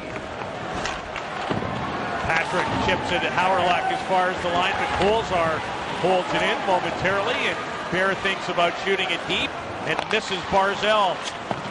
Flag off the boards. Ottenbright in the way at the line, and here's Kolzar to Gropp. Gropp, wrist shot that tests Paperny from about 15 feet, and he hangs on. You know, Kolzar with that drop pass to Gropp. Gropp, if he could have hesitated just a fraction longer to let Kolzar coming down Main Street get to the front of the net. Kolzar actually pulled out of the way on the right of your screen. If he had gone to his left instead of his right, Paperny may not have been able to see that shot. Go ahead. Jordan Paperny has faced 17 shots. You know, the art of screening is something that a lot of people don't, they kind of take for granted. And, the timing on getting in the goaltender's face, very, very important. A great skill to have. Patrick upended by True, nearly backhanded it in front anyway. And True, who's been the story of the second period in part with 2 goals, helps the puck out of the zone, but Brandon dumps it right back in. Hauerluck. The forecheck versus Bear, now some help. Somewhat dangerous outlet, but it was the only one that Bear had.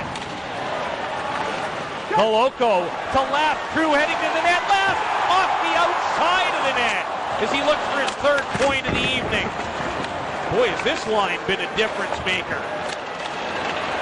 And there's going to be a penalty, and this one is going to the Thunderbirds with 3:14 to go in the second period. How many times has Leth entered the zone with possession of the puck? With an option. Again, right off that back wall. I love the way the Seattle Thunderbirds come out of there, and then they get that puck up the ice in a hurry, and again, catch a couple guys flat-footed. How often have we seen this coming at the net? On the back check, Leth so involved, little hyperactive, or was that Leth? Anyway, I'm not. It's Holoko in the box. And, this is an opportunity for the Weekends that they may just grab this. Well, there goes their power play. Exactly. And Play is blown down, and slashing is the call.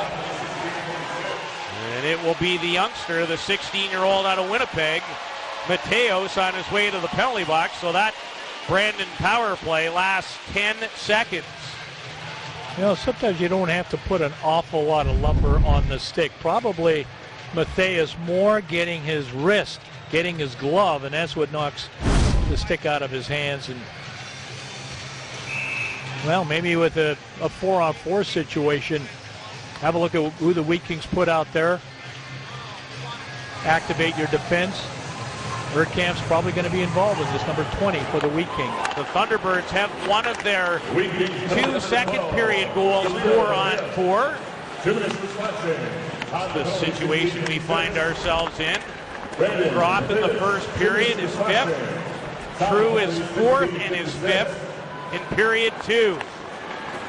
The dynamic Matthew Barzal drops it, but Smith couldn't get there to hold it in, and he's forced back to his own line. Well, the script so far for the team trailing 3-0 has been exactly what they had hoped for. Long way to go in this one, though. Hoff carries it in. Urkamp bodies him off of it. And now Quenneville heads up ice. Runs into True, shoots it in, and the Wheat Kings will make changes. Boy, you just hate giving up possession, you know, when it's 4-on-4. You had to in that case. Had to get off the ice. Here's Leff again. 2 assists. That excellent speed. Tied in a knot, but able to kick it free to True. True protects it well. Upended is excellent. Tight turn by Leff now. Leff hits Cale Clegg with it. Kevin Leff has been superb in this period. Really been the driving force in so many ways of the attack. Well, that's speed. He doesn't mind 4-on-4 one bit. Now he heads off. True's long high shot finds the end glass. There's just over a minute to go here in Game 4 in the second period. If a Game 5 is required, it would be played in this building on Friday. Volkin hits Smith in front of the net as he dropped and drove to the front of the goal. Provoro sets up his man. Patrick now in front. Excellent defensive play by Donovan Niles. Unbelievable breakout for the Brandon Wheat Kings. How does Provoro find his man as well as he does? There it goes, up the ice. Now you actually got a 3-on-1. Terrific back check there by Donovan Niles, right in the front of the net. He had to get to that spot. Wonderful job, both ends of the ice. I agree. The Enser, Niles, Vulcan line does what they do, or doing what they do all the time. And you get that line of Barzal, Kolasar, Gropp stepping up, and the Enser, Niles, Vulcan line checking like that, and you're getting True, Leff, and Holoko involved. Now you got a complete offensive unit, offensive team for the Seattle Thunderbirds, and a worthy 3-0 lead. Some play by the Grenville product to get position. Grizzlies, is it? The Grenfell Spitfires. Oh, Spitfires, sorry. Uh-oh, here comes Kevin Sawyer after me again. We may share that story at some point, or maybe not. It was a good one. Yes, hope there are many looking on in that area. I'm sure there are tonight. Answer now. With Niles, and Niles a little impatient that time, and he's offside. Well, you got a lot of talking to do if you're the Brandon Wheat Kings in the intermission here. We've talked about this before. You usually got to score 4 goals or more to beat this Brandon team, because they're going to come at you with a lot of firepower. The only difference is if you get a 3-0 lead, I think that changes the dynamics of that particular equation and that kind of stat. I love the way the Seattle teams played the last probably 4.5 minutes of this period, Peter. They had to play this period the way you would defend the lead with 3.5 minutes left in the game. Had to get out of this second period. Had to protect a 3-goal lead that they so rightfully earned here. And on the topic of 4, it's been a long time since Seattle has given up 4 in a game.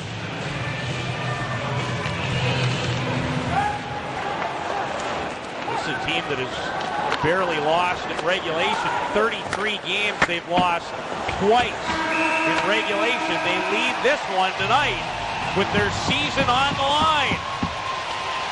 3-0, a 2-goal second period as Barzal has words with Jordan Thompson. And they continue their exchange. Peter, they got a big lift, Seattle did, when they scored their second even strength goal of the series back in period 1 when Gropp scored. And period 2 was all about True and Leth. They've been sensational. The 2-on-1s, they've capitalized, they've scored. 3-0 lead. Here is Andy Neal. Thanks very much, Peter and Bill. Coming up in the second intermission, the WHL's goals leader in the playoffs, John Quenneville, will join Stu Walters inside the WHL with Kevin Sawyer. In our draft profile tonight, Jake Bean of the Calgary Hitmen. In that second period, the Wheat Kings, they can't handle the True. 3-0 T-Birds in Game 4.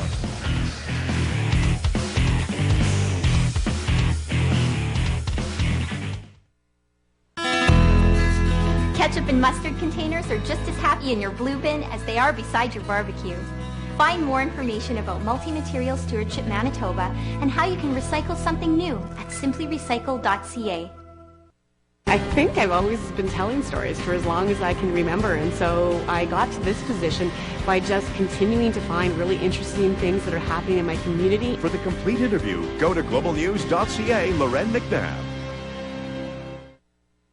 Hospital's Lottery, in support of the Red Deer Hospital, is back with their biggest lottery yet. 465 prizes valued at more than $1 million. Electronics, vehicles, and an incredible heli fishing adventure in BC. And the grand prize, a unique cottage-style dream home built by Sorrento Custom Homes, valued at $799,000. Make this year the best it's ever been. Ticket deadline is June 19th. Don't delay. Call now or visit hospitalslottery.com.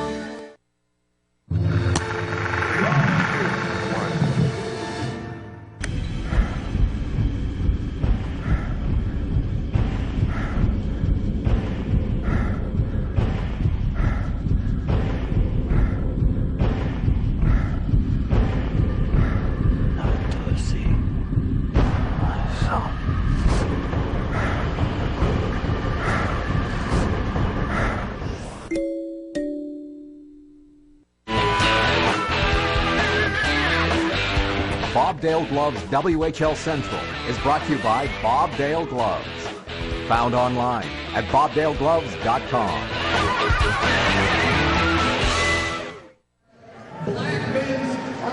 And welcome back to Seattle, where after 40 minutes of play, it is the Thunderbirds leading the Brandon Wheat Kings by a score of 3-0 in Game 4 of the WHL Championship. Here with Wheat Kings assistant captain and forward John Quenneville. John, what has been the difference in this one so far tonight? We're playing stupid. We made some serious costly mistakes, and I think the start wasn't good for us. We turned too many pucks over, and it's cost us so far. Do you think it's more what you're doing rather than what Seattle is able to do?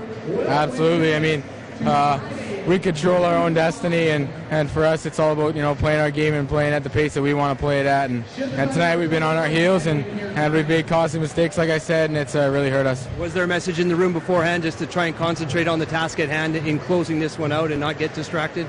Yeah, it was a tight game going into the second period, and at that time it's just about sticking to our game and going back to what we know gives us success. And it's a tough period for us, but 60-minute game, we're going to come out hard. Hey, you guys have been erasing deficits all playoff series long. What makes you think you can get 3 at least in the third period here? A lot of resiliency. We got a lot of good players in this room. I mean, 3-goal deficit isn't too big of a deal. We got a lot of guys who can score. We got a lot of guys who can make plays. So for us, it's just about getting back to our game, getting the puck in the offensive zone, and hopefully we make some plays. All right, John, thanks for your time tonight. Good luck the rest of the way. Thank you. Andy Neal, there you go. John Quenneville playing his 48th playoff game today. He is leading the team in goals with 15. Of course, he had 2 in Game 3 that set up to WHL Central. All right, thanks very much, too. Big thanks to John as well for joining us back here at Bobdale Club's WHL Central alongside Kevin Sawyer.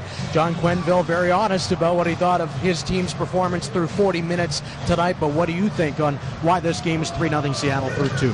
Well, we talked about in the first the tempo from Seattle. Both teams was at a high level, but that second and third man presence for Seattle, that got them sustained pressure in the offensive zone. And then we talked yesterday about how Kevin left and his speed, he almost felt like he was on the cusp of bringing offense, and boy, he's done that tonight with 2 beauty passes to True that converted to goals, and then Leth himself has had a couple of great chances he hasn't been able to convert on, but the speed from the Seattle Thunderbirds, led by Leth, has been the difference, and they're sure getting an effort from their 1 through 3 lines, which they're pretty much rolling through.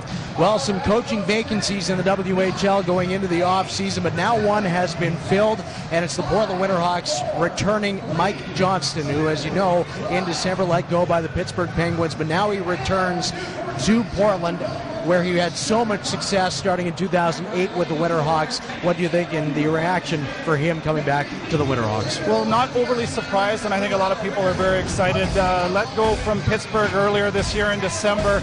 The knock on him was that they didn't generate enough offense for the cast that they had, but he certainly didn't struggle with his 6 years in Portland creating offense with a 231, 114, 10-10 record. He's more than established, and this is a guy that is so tactically above a lot of others. I attended a coaching clinic going back a decade now, but he put on a video kind of seminar, and he is so organized and so clear with his communication. It's no wonder that he's had so much success at the NHL level as an assistant coach and a head coach here at the Western League. You know, Portland has only had 2 first-round picks since 2010. How big, and they only picked in the 3rd round, their first pick in the 2016 Bantam draft. So how big is the assignment for Mike to be able to get them to where they want to be, considering that they haven't had high draft picks, but they will get a first in 2017? It's certainly not going to be easy, that's for sure. They've missed out on a lot of quality picks in the last few years, but you know, that coaching style that he has, and he's the guy that gets the most out of his players. There's no doubt about that. But now that he's back, I think he has the ability to really recruit a lot of American-born players that might be on the fence whether they're going to go to NCAA or not. I think that Mike being the coach and the general manager in Portland is a selling point to get a lot of quality players that might not come to this league to come. And I think that he's the right guy for the job. I think he'll do a great job there. Well, the QMJHL Championship resumes tomorrow night with Game 5. Rouyn-Noranda Huskies will be on home ice up 3-1 in that series, but Shawinigan was able to stave off elimination with a Game 4 win last night.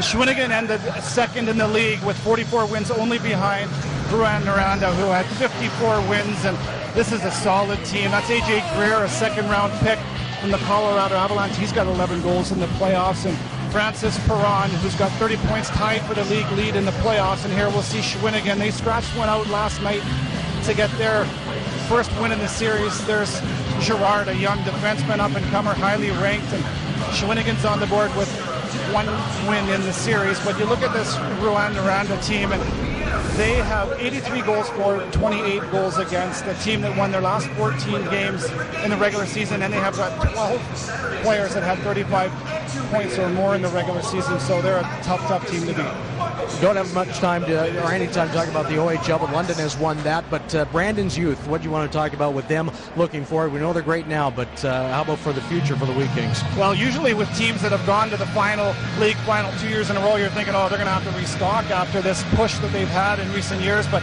not Brandon. They have got so many special players, and you look at some of them with Cale Clegg, who's second in scoring among D-men. He's a 17-year-old. There he is scoring from the point. It doesn't seem like Nolan Patrick is a youth at 17 because he plays like he's about 25. And there's Tanner Kaspick, who's got 10 points in the playoffs. He's been excellent. And Mateos, who's been excellent tonight. Here he is with a shot on net. He's got, a goal against Red Deer, the game-saving goal in my mind against Red Deer in Game 1. But Mateos tonight with a great block shot, a good scoring chance for him. Those 4 guys, one 16-year-old and 3 17-year-olds combined for 57 points in the postseason so far. So you talk about heavy front-loaded guys that they have in the Quennevils and the Howard Lucks. Well, they've got a lot of guys coming down the pipe too. Brandon's got some work ahead of them, though, tonight, down 3 goals through 40 minutes of play in Game 4 of this WHL Championship Series. Alexander True with a pair in that middle frame. Here on Levitt Machinery, WHL on Shaw. I'm not just here to fluff your pillow.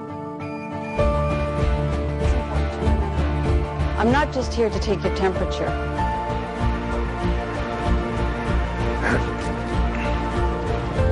I'm not just here to hold your hand. We're here because we worked hard to get here. We're here because we can help. All registered nurses in Manitoba are educated, experienced, and a big part of your care. Levitt Machinery WHL Hockey is live on Shaw. Catch the NHL stars of tomorrow today. Shaw TV is home to the 2016 WHL playoffs. The journey will start with 16 teams, and we'll have all the hits, the saves, and the goals until one team is crowned WHL champions. For complete playoff broadcast information, visit shawtv.ca or whl.ca. Hi, I'm Don Taylor here at Levitt Machinery, inviting you to watch Levitt Machinery's WHL on Shaw. The Mercedes-Benz S-Class. Available at Lone Star Mercedes-Benz. Current offers at LoneStarInsider.ca.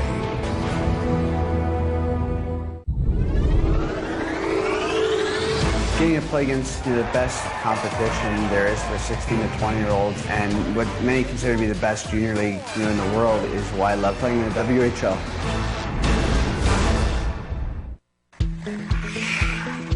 Each of these 40 pucks represents 1,000 Albertans living with Alzheimer's or other dementias.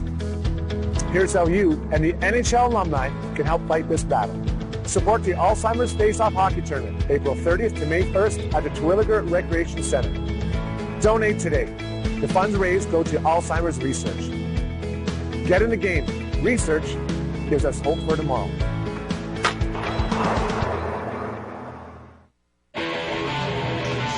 There's a look at our location in one of the corners here at the ShoWare Center. The first multi-goal lead of this WHL Championship Series. Alexander True with goals 4 and 5 of the playoffs. 3-0 for Seattle as they try to stay alive. Welcome back to Bobdale Gloves, WHL Central. You know, Kelowna, as we all know, they've had a long run of top-notch defensemen, but Calgary's done pretty well themselves from the blue line. And latest in that group, burst onto the scene last season as a 16-year-old, despite being overlooked in the Bantam draft. But no doubt Jake Bean will have everyone's attention in Buffalo at the upcoming NHL draft. And tonight, he's our focus in our NHL draft prospect profile.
NHL draft. but his focus has squarely been on his own game. I like the role I play on the Hitman now. I like to play against the top players on other teams and play big minutes, and that's really fun for me. So if I could continue that down the road, that'd be awesome. Gloves out-of-town scoreboard. The London Knights are the OHL champions. Christian Dvorak's 14th of the playoffs, the only goal, and they sweep the Niagara Ice Dogs. So London and Red Deer will play the opening game of the MasterCard Memorial Cup a week from Friday. And tomorrow night, the Rouyn-Noranda Huskies will try to wrap up the QMJHL Championship, hosting Game 5 against the Shawinigan Cataracts. And Rouyn-Noranda trying to play for the QMJHL. That first game for the Q would be against the WHL champion on the first Saturday in Red Deer. The WHL Player Spotlight, the Player of the Week, Tanner Kaspick from the Brandon Wheat Kings. OT winning goal in Game 1 of this series. He's ranked 79th by NHL Central Scouting and a local product in Brandon, a second-round Bantam pick in 2013. Well, the Seattle Thunderbirds trying to get their first win ever in a WHL championship game, up 3-0. Third period's on the way next.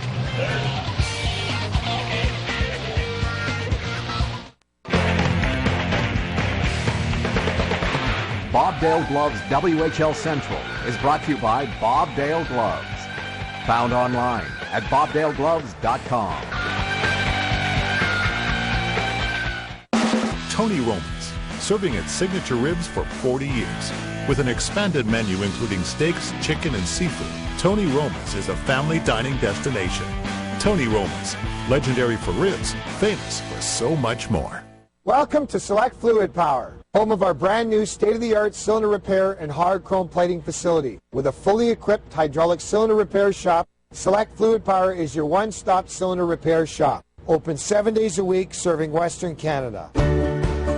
Crown Isle Resort and Golf Community offers year-round outdoor golfing, accommodations with in-room jacuzzi, timber room bar and grill, and real estate opportunities. More info at crownisle.com. Hi folks, it's me, Don Taylor, way up here with my friend Murph. At Levitt Machinery, they sell, lease, rent, and service all these machines, and they offer certified training. Need a lift? Stack it, breach it, lift it. Levitt. Oh. Yeah. We be brushing. We be brushing. Yeah. Check it out. We be brushing. Yeah. We be brushing. Yo. We be brushing. Yeah. We be brushing. We be brushing. Yeah. We be brushing. Yo. We be brushing. Yeah. We be brushing. Yeah. Brush.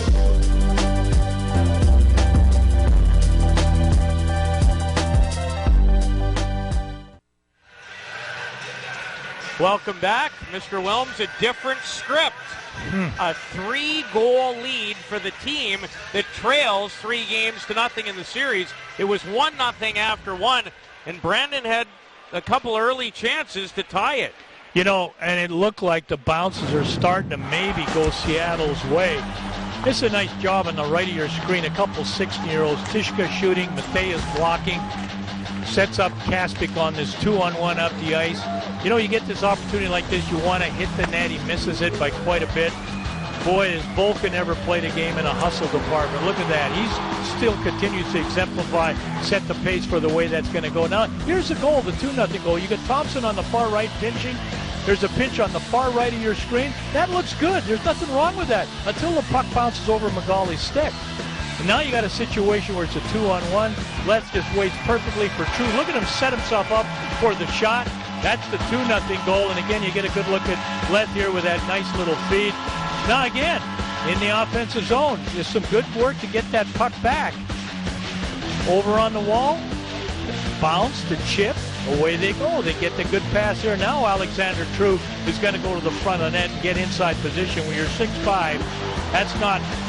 You know, it's a tough guy to move out of the net. Paperny had no idea where that was. So, you know, it's 3-0. It's been a couple line rush goals. You don't see that an awful lot from the Seattle team. But maybe things are turning in their favor a little bit. Alexander True, 3 goals in the last 2 nights of this set, including numbers 4 and 5 in the second period. Ethan Bear, 2 more assists in the game, has 20 points to lead all defensemen. And Seattle, a team that needs to win to force a Game 5 on Friday with a 3-0 advantage, as Kelly Mccrimmon would love nothing better than an early one for the Wheat Kings to try and claw their way back. And if this team gets on a roll, they can hit you with several in a hurry. The guy you just saw there, McCoy Erkamp's Provoro plague all those offensive-minded defensemen. You see how much maybe in this period they'll try to go to the attack. Game 5, if necessary. We'll have it for you. 7 o'clock Pacific time, 8 Mountain time. And in the Central time zone, matter of fact, I rescind that. We're half an hour later, I believe, on Friday night. So it'll be 7:30, 8:30 Mountain, and in Manitoba, a 9:30 beginning. But the Wheat Kings, with 20 minutes, they still like their chances of finding a way tonight to capture the crown. Quenneville, just out of the reach of Reed Duke, who will track it down, pokes it into the corner. Matthew Barzell, who has an assist in the game, to Kolazar, long wrist shot, drop on the rebound, but it went off the heel of his stick. Pretty good opportunity early for Gropp, who opened the scoring tonight, way back in the first period.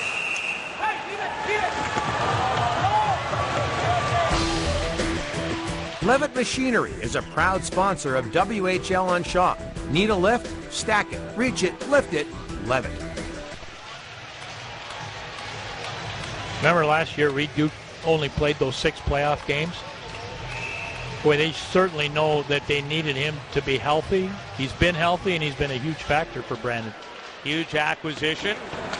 September 30th of 2014, and a major deal involving the Lethbridge Hurricanes that also sent McCoy Erkamps to the Wheat Kings.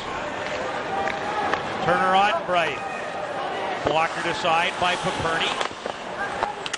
2018, the shots on goal in the game in favor of the team trailing by 3. Patrick DeHauerlach off the stick of Ottenbright, and then over the glass and into the mesh and out of play. I think Turner Ottenbright has very quietly had a very, very good series. Even though his team is trailing this series 3-0. He's been good. He's been physical. You know, there's a hit on Reed Duke. That's the block, the sliding block. He's got to get a little bit better at that. That was the other game. This was the second time with a big hit. This time he's beat with the stretch last night. But he's been good. He's been active. He's been involved. And, you know, sliding out to block a pass like that or break up a play obviously requires a bunch of timing, and the 18-year-old is going to get that down, I'm sure. But he's a kind of guy you want on your team.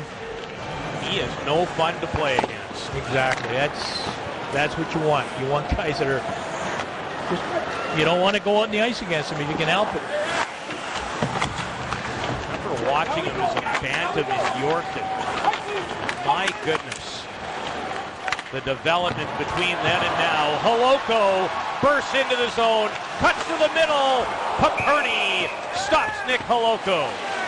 You know, nice job. We talked about, you know, so many chances in the first 3 games off the rush. Well, here's another one, but the difference is that shift in that second period where they had so much zone time with the forecheck. That, I think, was important to set the tone for this team, but they still do this well.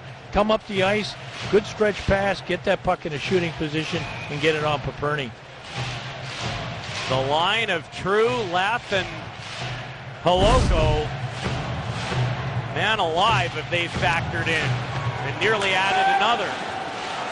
Holoko, who has an assist in the game, True a pair of goals, Leff a pair of assists, as does Bear, who shovels it down the right wing boards. Quenneville ahead to Magali, squeezed out by Bear, and left back in his own zone. Bear misses True, and the puck rolls to neutral ice. Duke. Nice skate to stick for Clegg, and Quenneville just offside. And you do get the feeling, and I'm always aware of this, I guess it's kind of maybe the former coach in me. I kind of like it when a team is playing with some rhythm, where it's not a lot of stop and go. And you feel the Seattle team tonight has got a little bit of rhythm going. The team that you're seeing on your screen there, they have it most nights when they play with that flow. And that's impressive that Seattle's been able to dictate a lot of the way this game is going to be played tonight. There's the three young men who are leading the way in this affair. No question. That's been the difference. And you know, when that line, that third line like that plays that way, Pete, that allows the other 6 forwards, your top 6, to get into that rhythm. The pressure's not all on them. One thing I wondered about this game after those just fabulous 3-2 overtime games in succession, when you're down 3-0, Bill, in some ways, don't you maybe relax a little bit? Because now the expectation has really gone away. And I wonder if there's just been an element of, you know, squeezing the stick a little less, and maybe not, but I wonder if that's a bit of a factor. Well, it can be. There's no doubt about that. You're not expected your season to continue much longer, but boy, if this holds through for the rest of this period and Seattle comes out of this with an impressive win, that changes everything. That changes everything about the way you approach tomorrow, your off day. Barzell tries the wraparound. Paperny in good position. Provoro to Hawryluk, and he'll look to join the rush. Provoro does. Provoro into the slot area and drop with a good defensive play on Hawryluk and nearly sent Kolazar in. Ryan drops so much more noticeable in this game. And they needed it. Hawryluk, Patrick, always noticeable. That excellent shot of his that kept Bo, and now Coulter with his helmet off. He's yelling right at the referee.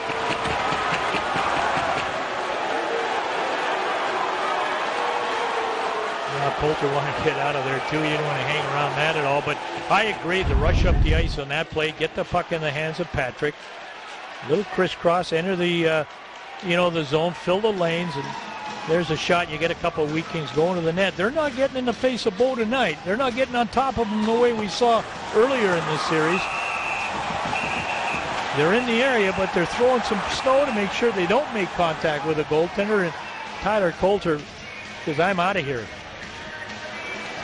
Coulter with the equalizer in the third period of Game 2 that sent that to extra time, paving the way for the game winner by his line mate, Jace Hawryluk. Last night it was Reed Duke in overtime, but tonight, in case you're just tuning in for the first time in this series, a team has a 2-goal lead and now a 3-goal lead. Kolazar, the Columbus third-rounder. Bear hits Coulter with it. And a close play, but the linesman right on top of it. And it's blown down immediately as Hawryluk away. Gives a little gesture against Turner Ottenbright. There's Tyler Coulter. Both parents played basketball at the University of Brandon. Dale and Chrissy comes from an athletic family, one of the several Brandon kids called Brandon home. Must be great thrill for a guy like Tyler Coulter to be wearing that Brandon Wheat King jersey. The 19-year-old who hails from the city where he plays. Thought Bill in many ways had his coming out party a little bit in last year's postseason when he ended up with 11 points. He finished the season on a 17-game point-scoring streak in which he connected for 27 points during that stretch as Tishka with a long shot. Boy, a whole lot less pressure on a guy like Tishka right now. Not the game by any stretch of the imagination is over, but you know, when you're Coach Konowalchuk and you can put him out with a 3-0 lead rather than maybe a two-goal or one-goal deficit, even though he played him as a regular shift most of the time. Cut back a little bit in those close games, did Konowalchuk with his defensive bench. Utilization of players may be interesting as this game continues. Still 15:38 to go in regulation of Game 4. Niles, his shot attempt blocked. Nice defensive work by Duncan Campbell in front of his own net. Campbell back out with Kaspick and Mateos. Kaspick protects it against Schulthouse, the rookie defenseman. And he leans on Kaspick. Mateos dropped by Bo. And Hansard, dangerous, but gets away with it as he leads the rush. Fans on a pass, and as a result, it is offside. Wheat Kings known so much, Peter, for the coming in off the rush, but they're pretty good on the cycle as well. And you watch the save Bo has to make right here. You get some good diligent work. You don't pay the price. Wow. Finds Matthias through all that traffic, does Bo, right there. You know, he's on his knees and maybe not his shoulders quite as high as you'd like him maybe to be, but fortunate enough to make the save on Mateos. But that's good shift by the Wheat Kings. And Bo, stellar in this one. Turning aside all 22 that he's faced. Mateos has had a number of good chances in this game. Foiled on another occasion by Bo. Magali to Mitch Wheaton, and he got all of that wrist shot, but he missed the net. Duke on the cycle. Swings it behind the net for Quenneville. Quenneville hits Clegg. His shot, Bo wasn't exactly sure, but it went out the other way. Wheaton again. Bo trying to collect it. He can't. But Smith and Drew help out to clear the front of the net just in the nick of time. 3 excellent flurries right around Landon Bo for the Wheat Kings. If the Wheat Kings can build on that shift. Magali in a foot race with Ottenbright. He'll win it to save a potential icing. Bear leaned into by Quenneville. Barzell fails to clear the zone. Quenneville against Ethan Bear, who has 2 assists in the game. Bear, as Howerluck is knocked down, and there will be an interference penalty. And to his credit, there's Jace Howerluck being Jace Howerluck. Again, this is what happens when you get the Wheat Kings in the offensive zone going to work on the cycle, get chances. You know, Bo with the chance, I think he got a piece of that rather, and then again a couple after that. And you know what? This shift here, Peter, leads exactly to the penalty that we're going to show you in a bit here as well, because that sustained pressure, the next time the Wheat Kings come into the offensive zone, they take the penalty, and it's, again, on that forecheck.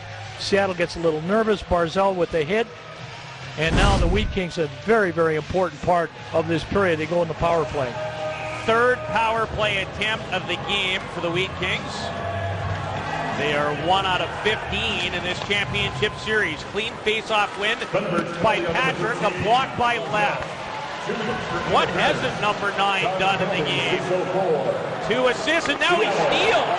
Short-handed and stopped by Paperny. The building would have exploded had that gone in. He's been good, hasn't he? Oh, dynamite. Patrick, Coulter, good stick by Smith, and cleared, courtesy of Left. I was going to say, let me guess who the clear is on that. Kevin Left. So far, without a doubt, him and True have been the difference in this game. Patrick can't accept it cleanly, and True, who has a pair of goals, sends it the distance. Provoro swings it for Howerluck. Howerluck and Ottenbright. Helping out is Niles. Clegg, nice work with his skate to keep it in. His blast as Ottenbright involved, I believe, with Howerluck away from the play, and he is down and in a lot of discomfort. Well, he engaged with, I believe you're right, it was Jace Howerluck. You know, wants to go in the corner, wants to go up against the boards. Konowachik tells you exactly what he thinks of the play. We'll probably get another look at it. You see, we hear what the fans think about this. Steve Konowalchuk is enraged. Let's see if we can find out why. He just asked, is that 5? And I believe asking for a spearing penalty. Left corner of your screen, number 4. And, ooh, ouch. That might raise your voice an octave. Or 3. Good to see Ottenbright back up. And hopefully he'll be able to continue. And Brandon's power play will continue.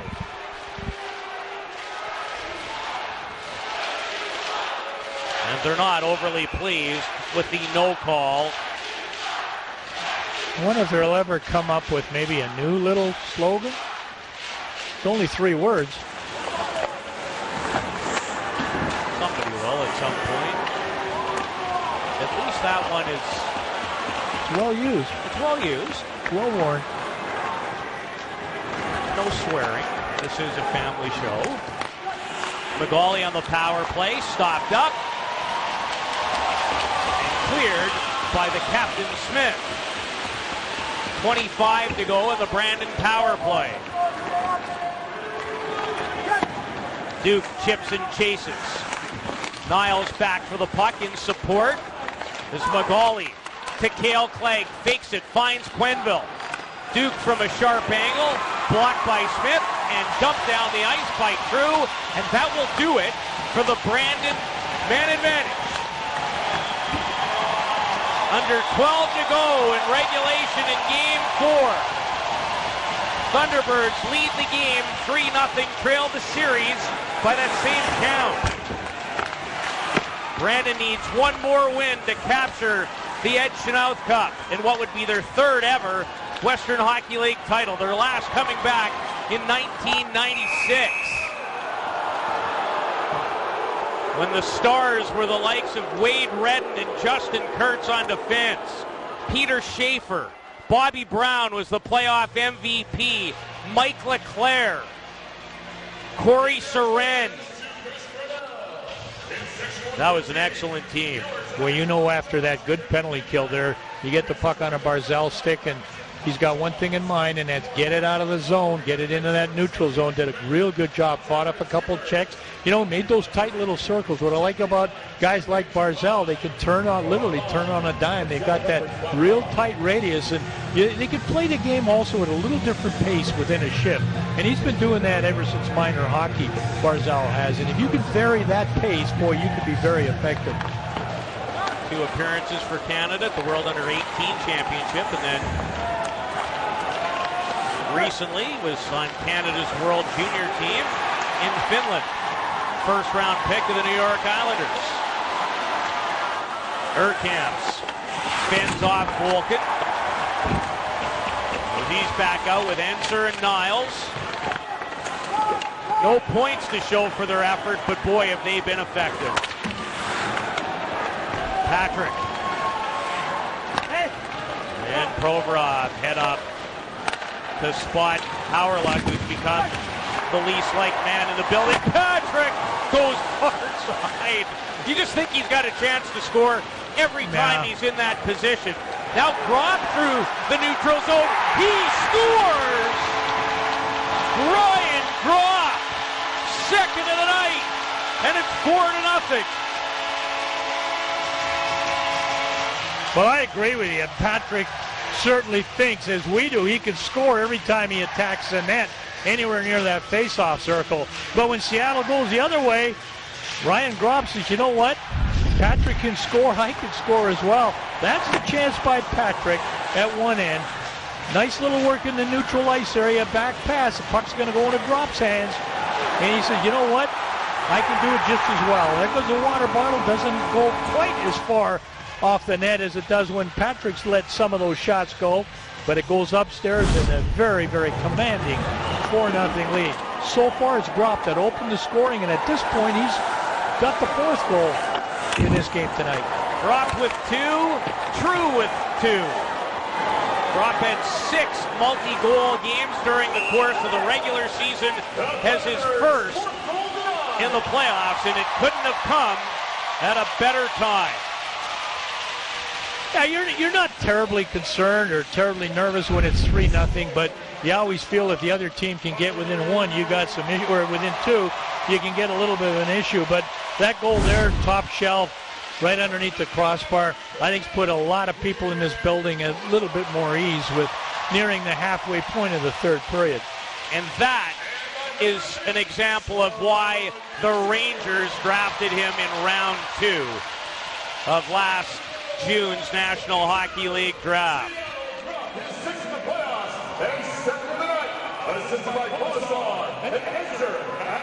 And Scott Enser draws an assist as well as Kolazar. And the Thunderbirds writing a different script.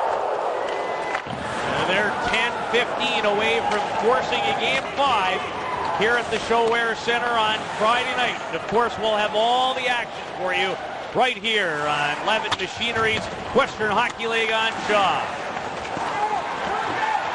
Campbell into it with Schulthouse behind the net. And Kolazar leaves it for Barzell. Brandon Schulthouse has bowled over that time, is dropped by Urkamps.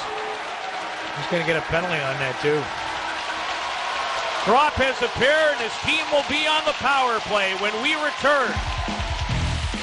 Drop. Top shelf. It's 4-0.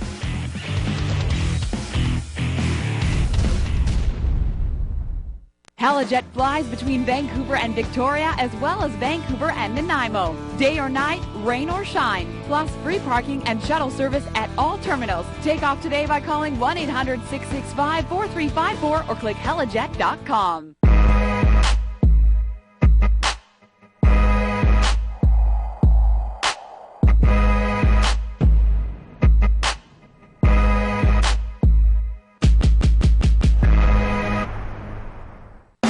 Tony Roma's, serving its signature ribs for 40 years. With an expanded menu including steaks, chicken, and seafood, Tony Roma's is a family dining destination. Tony Roma's, legendary for ribs, famous for so much more. Hi folks, it's me, Don Taylor, way up here with my friend Murph. At Levitt Machinery, they sell, lease, rent, and service all these machines, and they offer certified training. Need a lift? Stack it, reach it, lift it. Levitt. 4-0 Seattle. It all started right here with Barzell pulling out beautifully. Right side of your screen. Drop. Second even strength goal of the series. 1-0. The second period was all the Leth and True show. Nice job by Leth finding True for the one-time shot.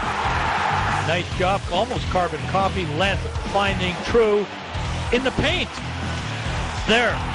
That's 3-0 after 2 periods. And the only goal of this third period, Ryan Gropp, his second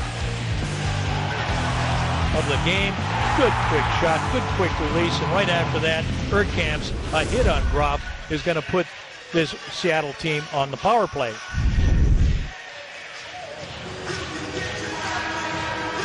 Far left of your screen, there it is, interference each and every time. Seattle with a power play and this 4-0 advantage. Drop with 2 goals. Alexander True, as Bill showed you, 2 in period 2. As Urkamps takes a seat. Ethan Bear, who has a pair of assists. The outlet to Gropp, heading to the net is Jared Smith as Gropp turns. Off Barzell and past Ethan Bear.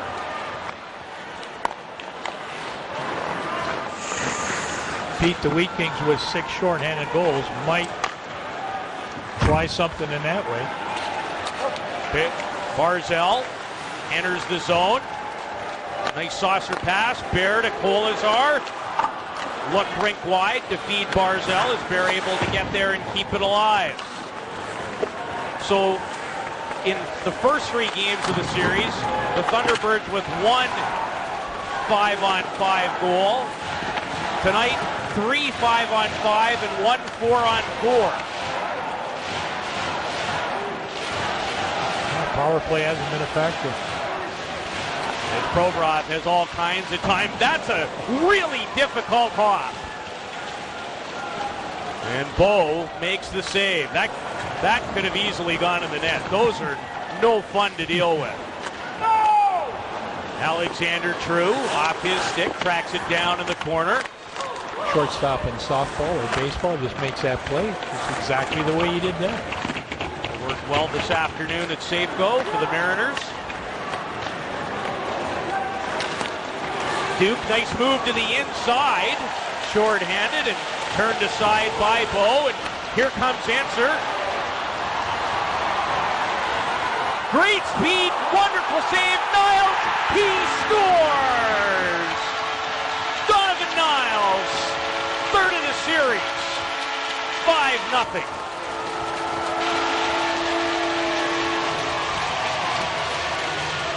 You know, the Wheat Kings came up the ice on a shorthanded chance. 2 basically on 2. Normally they get a pretty good shot away. They didn't. They were blocked. Play went the other side. Credit Enser for so much of this work. The goal scorer is going to come pick up that rebound as it's just laying there. He has enough time to take that puck from backhand to forehand to deposit it in the net. Nice job by Donovan Niles. Again, the speed of Enser. Boy, he's a fan favorite in this building, isn't he?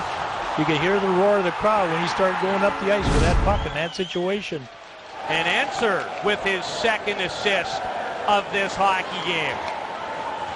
A lot of contributions from a lot of different folks in the Thunderbird lineup tonight. And barring a miracle-like comeback from the Wheat Kings, looks very much now like we'll have hockey in this building 2 nights from now. Schulthouse. Did he get to center? Just. Wedman on the ice with Urich and Holoko now. True with his 3rd point of the game.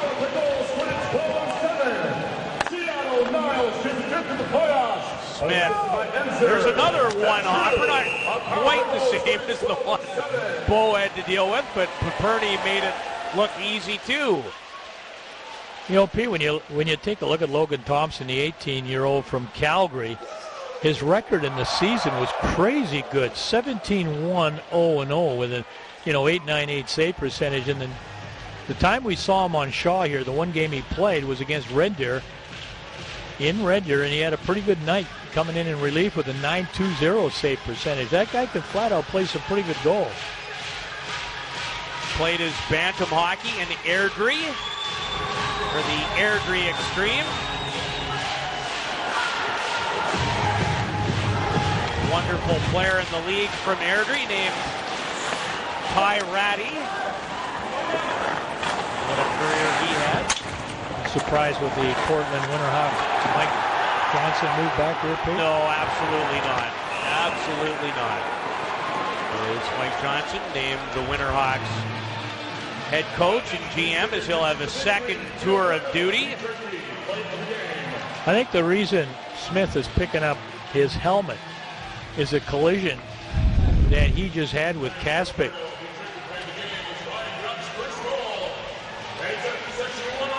I'm right. Didn't see it. Nice reaction. What's going on, dude? Leave my hat alone. Tanner Kaspick in the penalty box as a result. And Seattle back to the power play.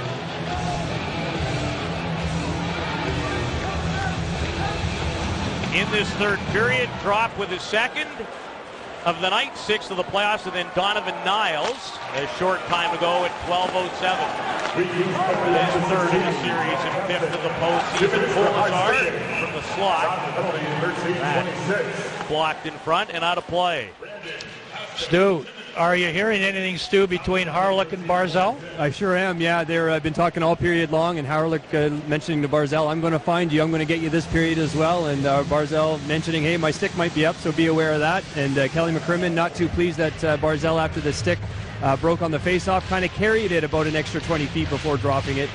Maybe it doesn't matter now, but just getting on the rest a little bit. Still the gamesmanship going on here, down here, guys at the bench. The Niles goal was indeed a power play at the tail end of it. So Seattle has a power play goal in every game now in this series. 5 in total.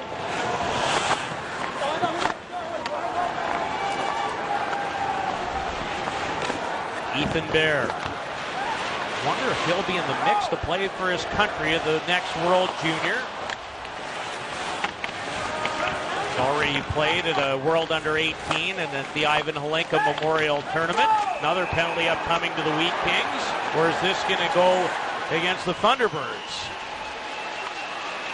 That was a good update from Stu as to what some of the chirping is and what's going on. And, you know, I don't think the referees are too far away from exactly that kind of needling. They know what's going on out there. They're hearing a lot of stuff as well, and they're trying to keep a lid on this a little bit. There's a cross check. There's another stick in the nether areas. And it's Howerluck again, and this time he does pay the price. And he wants it. Kelly's getting an explanation exactly as to what happened, what the call was there. He's trying to look up at the screen and see if he can see what the call is. So a lengthy two-man advantage. Thunderbirds scored with a lengthy two-man advantage last night. Bear, what a rock! Some kind of shot by Ethan Bear, and it's 6-0.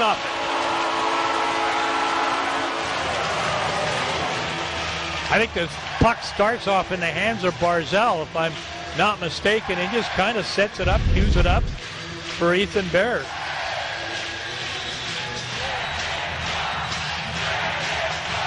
Yeah, there it is. Fake shot, nothing much there. That's a penalty kill there for the Brandon Wheat Kings. That isn't very committed at that spot.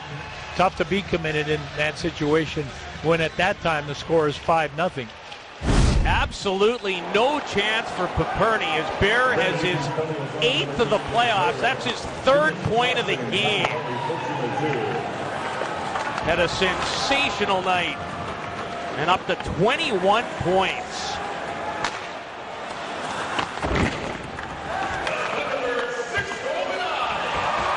Answer. Tishka. We'll likely see more time down the last 5 minutes. Backhander for Ottenbright, looking for more. And then Provoro makes him pay the price as Volkin lets it go. And let's hope this game doesn't completely erode with 5 minutes to go. Needless to say, the Wheat Kings are very unhappy with how a potential cup clinching evening could have gone. Well, you know, Jace Harlock does a good job of engaging his stick to begin with on this play. Pardon me, it was Provorov, and we talked about that an awful lot of the way he forces plays to the outside, and he just follows that thing up with another cross check. The tie is loose. Job is done. A lot of work put in tonight. Day off tomorrow. Go to work for the next game on Friday night. And the top players come out on this power play. Bear, who just scored. Barzal fakes the shot. Bear again. That's a nice stop by Paperny and backhanded down the ice by Tim McGauley. Well, ladies and gentlemen, things about to heat up. Barzal at the line. Swings it cross ice to Kolazar. Now Bear. Barzal in tight quarters away from Patrick. Bear. Groff, who has 2 already. Bear fakes the shot. Now he tries to slide it through, feather it in front to Alexander True. Is with this 2-man advantage. The Thunderbirds looking to potentially set up True and Groff for their hat tricks. The Thunderbirds with 3 straight 3-2 overtime setbacks with their backs against the wall have really responded here this evening.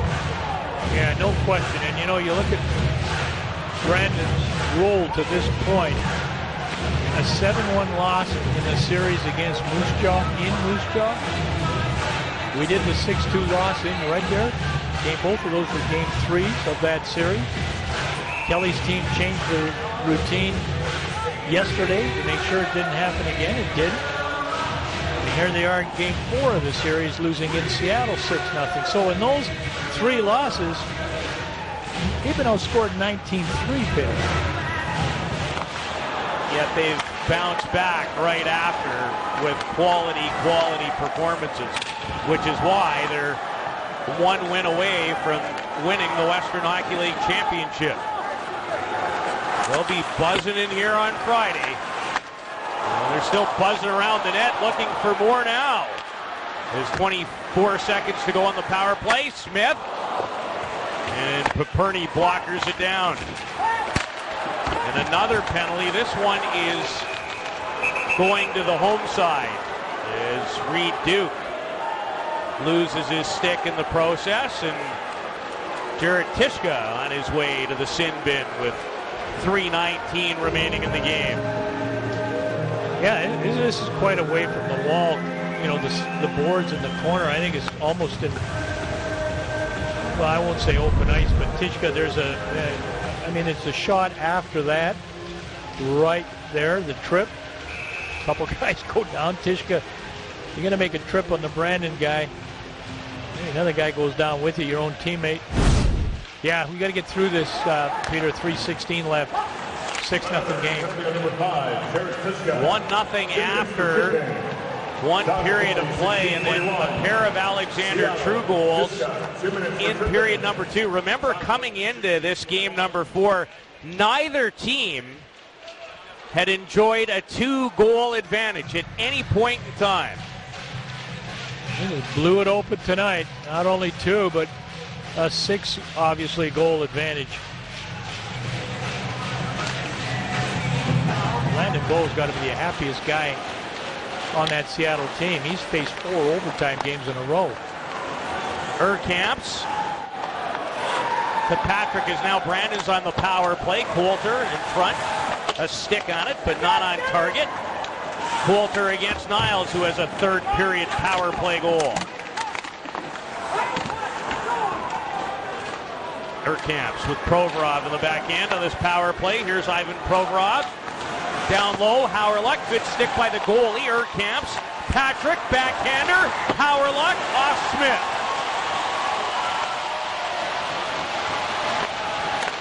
Nolan Patrick off the stick of Alexander True, who has 3 points in the game.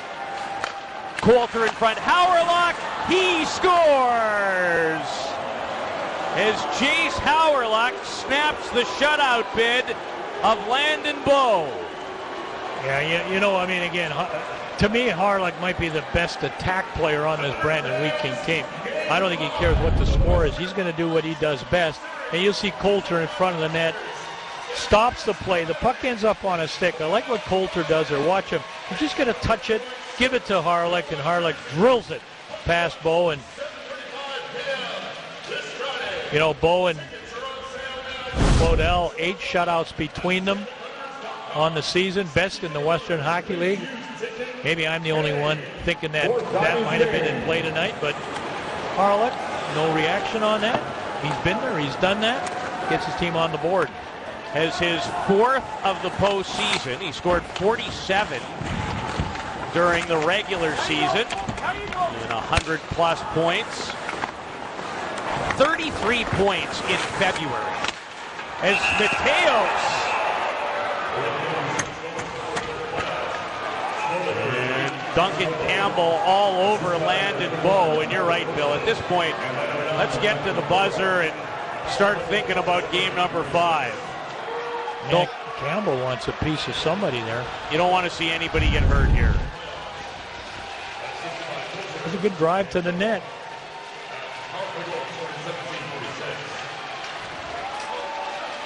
Bowe the brunt of it. We saw that kind of play, 5 or 6 times in the first 3 games. And now Kelly Mccrimmon wants a word with referee Ingram. And Ingram doesn't want to go right over and engage. Kelly, you know, we talked about this a couple times. Kelly Mccrimmon turned down that National Hockey League job with Toronto because he felt he had a team here that had some unfinished business. Well, I'll tell you what, they have really been something in this playoff, but they're out of it here tonight in a big way. Another power play for the Thunderbirds with 2 third-period power play goals, and True nearly completed the hat trick. Drop out there looking for his as well in this late power play scenario. Provoro, who collected an assist on the Howerlick goal. Barzell wanted True. Paperny off of True's stick right to Urkamps. And Provorov wheeling out of his own zone to find Patrick. The Seattle Thunderbirds, after suffering 3 of the most dejecting losses you could be a part of, rally tonight. And they'll give their home fans one more game.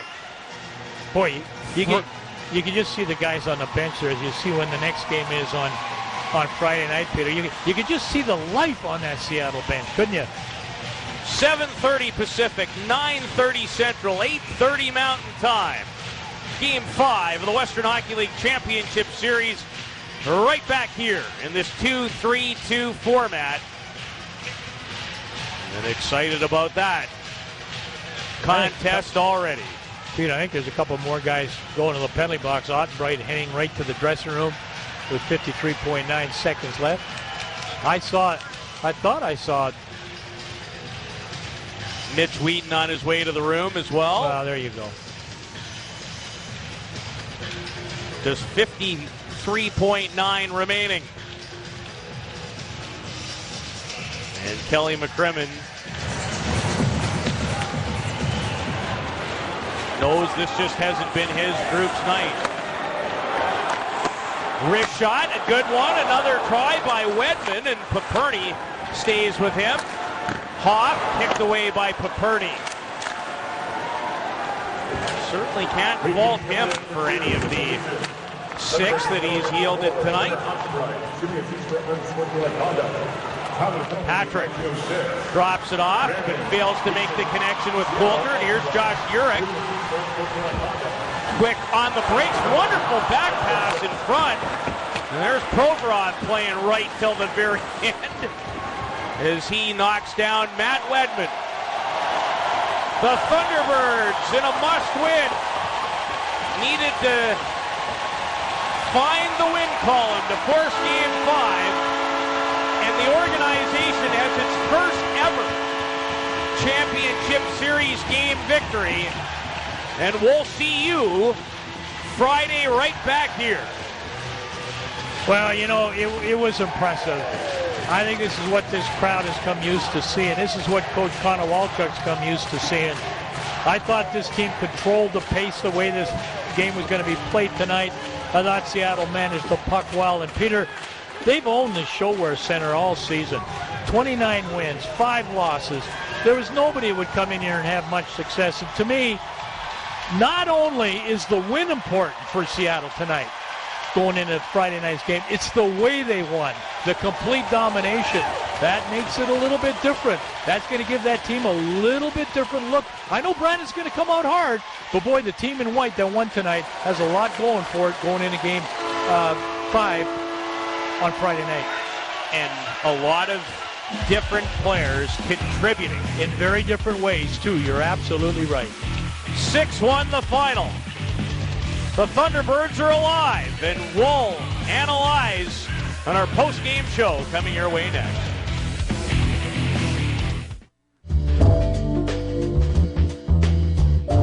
The Saskatchewan Indian Gaming Authority operates 6 First Nations casinos in Saskatchewan. For more information, visit siga.sk.ca.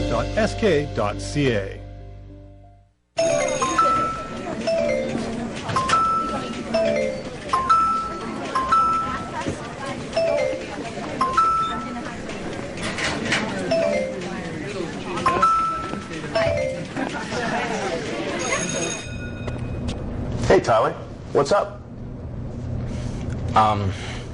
You need to talk? Yeah, I really do. Well, come on in. What's going on?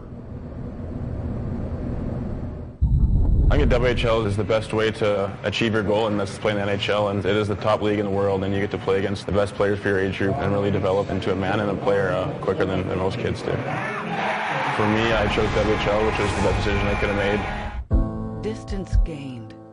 No walls to separate us and our home. Drawn deeper by the presence of no one and the essence of everything. Mother Nature's timeless masterpieces, stretching past the sky and the edge of the world, calling us to explore supernatural British Columbia. Well, the Seattle Thunderbirds had 6 goals in the first 3 games of the championship series. They matched that tonight in Game 4 and stay alive and are now down 3-1 in the best-of-7 championship. 1997, they were swept by Lethbridge, dropped the first 3 games of this series to Brandon, so 0-7 in championship games. But they finally get their first in franchise history, their first championship win tonight alongside Kevin Sawyer here at Bobdale Gloves, WHL Central. A dominant performance for the Seattle Thunderbirds tonight to get on the board, Kevin. Well, they needed a big start. The first 10 minutes was huge, and I thought that Bo, again, we had made a huge save in the first couple of minutes of the period, and again, that pressure in the offensive zone, they didn't attack with just 1 or just 2. It was a 3-man effort. They really retrieved a lot of loose pucks and they turned it into offense. We saw them cycle the puck more in the offensive zone, and they had a lot more offensive zone time because of it. Well, and Landon Bowe with 30 saves tonight. He was terrific for the Thunderbirds in goal. A couple of goals each from Alexander Truitt and Ryan Gropp. And Ryan Gropp, it was one of the players that we were talking about yesterday that perhaps Steve Konowalchuk wanted to see a little bit more out of. And boy, what a second goal tonight as he went top shelf on the short side on Jordan Perperny. Big effort from him this evening. He can shoot it, boy, that's for sure. And you know what? They needed a lot more from him, let's be honest. He hasn't been the player that he's capable of being. He's a big, strong guy that can shoot the puck a ton, and he's got speed, and he hasn't necessarily left his fingerprints on this series yet until tonight with a couple big goals. And more than the goals, I thought that he was more tenacious. His feet were moving more, and they know, Seattle knows that they have to have their depth of their lineup. They've got to have their big guns firing to beat this deep squad in Brandon, and they had it tonight. Well, let's go downstairs to Stu Walder. Stu? Thanks very much, Andy. And with Alexander Truitt here, the 2 goals, 5 on the playoffs now, and an assist, 3 points, tonight's first star. And Alexander, I want to first start by asking you, how happy were you not to see overtime? Yeah, it was really nice just to get the win, and we really fought for this game tonight, and we didn't want to give anything to them in our barn. Alex, what was the difference tonight? What allowed you to break out for the 6 goals? I don't know. I think our mentality today was a little better, just getting it deep and wearing them down. Good stuff. And was getting more zone time one of the things Coach wanted you to do? How did you go about getting more zone time in Brandon's offensive zone there? I think it just was get the pucks behind their D every time we can, and and then it's going to get them tired, and I think that worked tonight.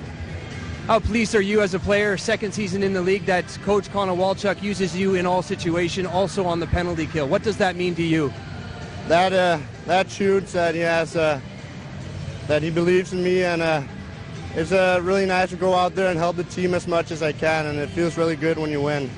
I know sometimes the line mates have changed, but how much chemistry do you have? Enjoy playing with Holoko and Leth? I know Gropp was on there sometimes as well. Yeah, it's nice. I think we have really deep forwards, so whoever Konowalchuk puts me with, I'm happy to play with, and Leth and Holoko are really fast, so it's nice to play with them. How much confidence does this give you and your group for Game 5 on Friday night on home ice? Yeah, it gives us a lot of confidence. Winning 6-1, it's huge. We needed to score a lot of goals tonight, and it was fun. Alex, congratulations. Thanks for this, and see you on Friday night. Thank you. All right, Andy, let's head back up to you. All right, thanks very much, Stu. And Kevin, Bill Wilms talked about it at the end of regulation time. It's not the fact that Seattle won to stay alive, but how they won. And perhaps that's a mental advantage for them going into Friday night.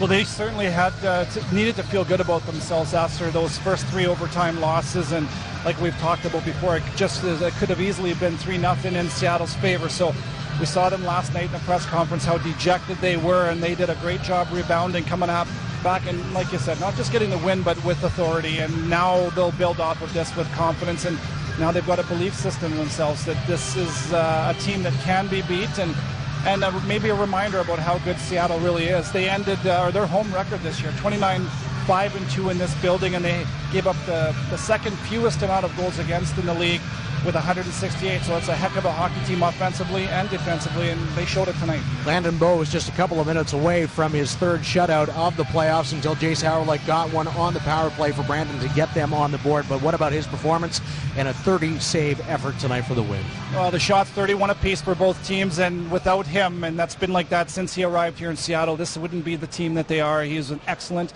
again, he's 6'5", and he uses all of it. He's a positional goaltender that is so well positioned, confidently comes out and challenges, and not often does he make a save that's flashy, but he makes a lot of positional saves and puts the rebounds where they need to be. And unfortunately for him, because he had such a great effort and such a great series so far, he didn't get the shutout, but I'm sure that he doesn't care one bit about that. The win's what they needed. Well, let's take a look at the Tony Roma's 3 stars from tonight's 6-1 victory for Seattle, their first in this championship series. Alexander True with a 3-point performance, the #1 star. Ryan Grupp with 2 goals. He's up to 6 in the playoffs. And Ethan Bear with a 3-point effort on an 8-game point streak now. A goal and 2 assists as the Seattle Thunderbirds, in convincing fashion, a 6-1 winner, enter down 3-1 in the championship to Brandon here on Levitt Machinery, WHL on Shaw.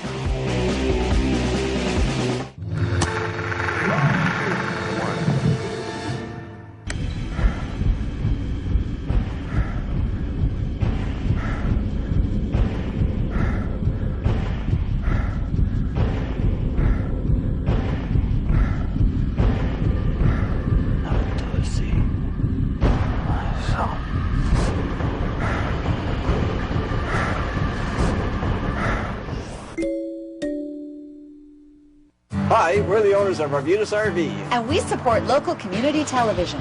Arbutus RV services Vancouver Island with 5 island locations in Sydney, Mill Bay, Nanaimo, Port Alberni, and Courtenay. And online at arbutusrv.ca. I want you to stay in my life, in my life. Every year, when you support Full House Lottery, you support the lives of 1.1 million patients and their loved ones. Your ticket brings world-class care to the Royal Alexandra and University of Alberta hospitals. And that makes every Albertan a winner. Thank you from Full House Lottery.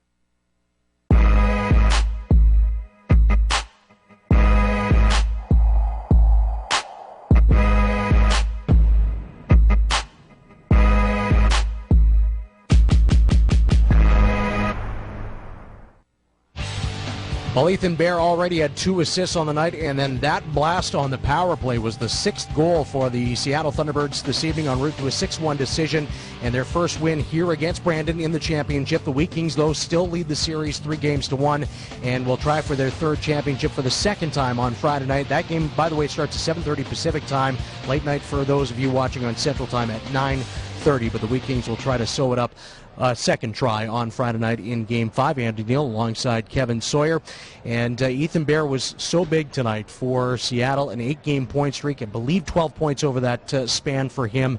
But his play both ends of the ice really noticeable for Seattle this evening. Certainly, he leads all D-men with 21 points now. But you know what he does with the puck speaks for itself, and he can shoot it like none other. No doubt about that. And we saw that tonight. But you and I were talking earlier about the little breakout pass that he makes that leads to Seattle's first goal under pressure in the D zone. And he just has the patience and the skill to make passes right on the tape under pressure, and it's what he does in the defensive zone and in the offensive zone that is what makes him such a valuable player, and he was excellent tonight.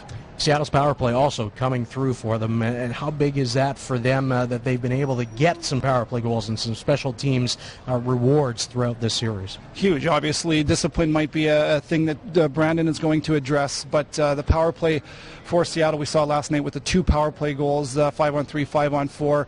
Specialty teams are huge, and then you can look at their penalty kill as well, where they've only allowed allowed 2 on 17 opportunities against. Can this team kill penalties? They are locked down. Good in lanes, sticks on puck, blocking shots. So power play has been great, and the penalty kill has been exceptional as well. It seemed like time for the Wheat Kings wasn't at all there compared to what it's been in previous games of the series. How much harder was Seattle on them, on the puck carriers for Brandon tonight? Way harder. That's what I noticed in the first 10 minutes of the first, where they forecheck and they play with tempo in game 2, or pardon me, last night in game 3. They were getting there, but what I didn't see was that second and third man presence to get that loose puck, and Brandon was getting a majority of those loose pucks. Well, tonight, man, they forechecked, they pressured, they separated the man from the puck, but then they had an answer for that loose puck, and because of that, they cycled the puck. They had opportunities to have puck possession in the offensive zone. I really think that was the biggest difference that set them on the tone and on the path to a big win tonight, was the way that they played with the puck on their stick in the ozone. You know, we know what Brandon is with their top 2 lines and how great they've been throughout the playoffs, but tonight we saw Seattle and a second line really jump up. Kevin Leth was the catalyst of that group, along with Alexander True and Nick Koloko as well for Seattle. That seemed to really give them, that line, a big spark tonight. Such an injection of energy, no doubt, and Kevin Leth, for me, should have been one of the stars. I would have voted for him because of the way that he played on the cusp, like we said, about bringing offense. He did, but so many chances that he wasn't able to convert on. A couple huge assists, beauty pass, that saucer pass for the third goal, or pardon me, the second goal over to True on the back door, but just the way he backed off the defense from Brandon with his speed, and then on the forecheck, separating the men from the puck like we talked about. He does that with his speed, gets on the body, and that line, led by him, was a huge difference tonight for Seattle. And, Dave Roberts, our producer in the truck, was saying to me in my ear, Matt Barzal in a 6-goal game didn't have as much of a contribution as you would expect. I mean, that's got to be big for Seattle that they were able to get that much production throughout the lineup without having to lean on the big guys. They needed that, absolutely. They can't rely on him all the time. And, even at times he might have been guilty of having too much puck, trying to do too much. He made a beautiful pass on that first goal to Gropp on the back door. But you're right, he wasn't the main factor tonight, and it's going to take that group effort to beat this team. It always does, to go deep into the playoffs and win championships. And not that it's a good thing that Barzal doesn't show up on the scorer sheet, but I think it is in this situation because it shows that they've got other guys that are more than capable. Now, from Brandon's perspective, I mean, this is 3 series in a row where they've had some lopsided losses. They had one in Game 3 against Moose Jaw, same against Red Deer, and then tonight. But we know they have bounced back in a big way after those losses. What about what they're taking from tonight into tomorrow, what they might be talking about? Well, first of all, you're right. They're a team that we wondered last game about, are they going to have that third game collapse? And they didn't. And tonight, 6-0 loss. I look at Paperny in his previous Game 3s, and, he wasn't excellent. Tonight, I can't blame him for any of those goals. I mean, he got beat by some pretty darn good shots. So, good for him. He's been solid throughout this. But you look at Brandon, and this is a team that has a lot of swagger. Look at Paperny here, by the way. I mean, these shots, they're in the top corners of the net right there. True puts that exactly where he wants it. And then the pass from Leth forces Paperny to go from east to west. And he had them in their face all night long. And it wasn't a case of Brandon playing weakly tonight, but it was a case to me of the pressure that Seattle put on Brandon to cause them to turn the puck over a little bit more than they might. And but again, back to that swagger from Brandon. This is a team that doesn't like to lose, so they'll come back on Friday. All right, let's go down to the Brandon media conference. I thought really hurt us, and then for me, midway through the third with the fourth goal, that was took the wind out of our sails and effectively killed any chance we had of coming back. And Tim, did you feel like they showed you anything different tonight, or was it just a matter of your team not executing? Well, their backs were against the wall, like everyone knows, and they just came out and played hard, and we didn't match their intensity, and we just got to be better. McCoy, you dropped one tonight, but you still got a chance to close it out on Friday. What's the message to the group now? I think we just got to turn the page, regroup, and be ready for Friday. Tim, you guys have shown yourselves to be very resilient in the playoffs after some big beats in Moose Jaw and Red Deer. Tell me about what the plan is for Friday. Yeah, we just got to come out firing all cylinders. I mean, we know they're going to give us their best game again, so we got to be prepared to match it and match their intensity. McCoy, it seemed like there's a level of physical intensity that was higher than the other games. Is that the case? I think every game's been pretty physical. I think it's just playoff hockey. I think both teams are going at it hard, and we'll be better Friday. Tim, was Was it more of a factor of what you guys maybe didn't do tonight, more so than what Seattle did? Yeah, we just didn't play to our strengths, play to our game. We didn't get pucks in deep and just didn't play hard enough. So, I mean, on Friday we just got to make sure we bring our A game and just play well. McCoy, at this point in the proceedings, a day off tomorrow, what does that mean, if anything? I know there's travel days off, etc., but in between games, does that help, hurt, or does it mean anything? It gives our team a chance to regroup. Obviously, we'll discuss what we're going to do, whether we practice or not. But no, I think it'll be good for our team. Rest is huge in playoffs, and yeah, it's going to be taking advantage of that time. Okay, thanks, guys. All right, so that wraps things up for the Brandon Wheat Kings. McCoy Urkamp's the captain, Kelly Mccrimmon, and to your left would be Tim McGauley for the Brandon Wheat Kings in that post-game media conference. And they, we heard John Quenneville talking about it after the second intermission about how badly they had been playing, and they weren't happy at all with their effort this evening. But they still are in full command of this series, up 3-1. And you touched on swagger. I mean, they certainly have it, the Brandon Wheat Kings do. How much you're looking forward to, what kind of response they have for Game 5? Well, I'm not doubting one bit that they're going to come back with a better effort. And in saying that, I didn't think that they were poor tonight. I think it's more about how Seattle played at a real high level. They found their next level. But you're right, Brandon is a team that has a lot of pride, and you can sure see it in their demeanor and their body language. But they will come back. They've got the horses, and we saw McCoy Urkamps there, the leadership group. I really like this kid. He has got his fingerprints all over this team, the way he plays offensively, defensively. He is tough mentally, physically. So, they've got the leadership in that group, and obviously Kelly Mccrimmon is going to have command of his group to regroup and come back with the day off tomorrow with a big effort on Friday. I have no doubt. Stats unofficially were 40-37, and they hit Debarment for Seattle. What do you make of those numbers? Well, it's a physical game, no doubt, and I think that that's what Seattle really needed to have in their favor, is to get on the body, to try to slow down some of the speed that Brandon has been throwing at Seattle. And I thought getting on the body and neutralizing some of their speed through some physicality was huge. But both teams, I mean, we see the way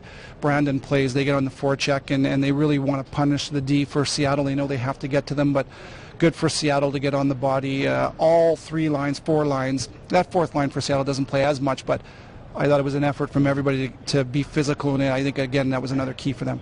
I was curious going into this Game 4, Seattle down 3-0, but they were in a different situation than Shawinigan and Niagara, because those two teams are facing having to go on the road for Game 5. But Seattle's got home ice in Game 5 on Friday night. They have an opportunity now to go to Brandon, not down 2, but down 1. And does that change their approach, or at least the feeling of optimism going into that 5th game, because they're on home ice and all of a sudden it's a brand new series if they pick up another win? No doubt about that. I think that had a lot to do psychologically with the game tonight, where they know, you can see sometimes in series where teams are down 3-0 and they're playing Game 4 knowing that if they win they're on the plane going back, and it just seems like an insurmountable feat.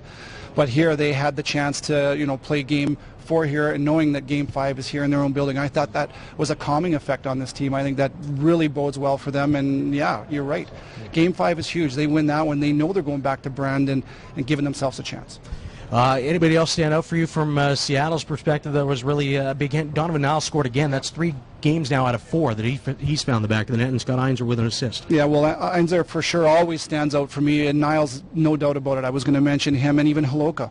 We talked about him being on that line with True, and I thought that really it was that team effort for sure. But Niles, boy, he blocks shots. We saw a lot of details in his game too, where he was on the forecheck. In tight, he's so good. He's got a quick stick and doesn't need a whole lot of time to turn a little pass in tight into offense, and he's been on fire for them, Seattle as well. Nolan Patrick, although he didn't get on the score sheet tonight, my goodness, what a player. He had a couple of great scoring chances, and I've often thought he's one of the more accurate shooters in the WHL. Missed a couple of tries, but every time he's on the ice, it seems like he gets a scoring chance. Unbelievable. I was joking with you there during the 3rd period where he got a pass in the neutral zone, and I think it hit his back left foot, and somehow it ends up on his stick, and he doesn't break stride. And that's just what good players do, is the puck just finds their stick, and he had a couple of real good shots we saw coming down the left side. Missed the top corner only by inches, but you're right. He's a dangerous player. He wasn't able to convert tonight, but you know that he'll be a factor going forward. All right, time to hear from the Thunderbirds after their first win of the series. So on your left you have Ryan Gropp, in the middle you have head coach Steve Konowalchuk, and on your right you have Kevin Leth. Steve, start with you. Just your thoughts on a much different performance from your club tonight.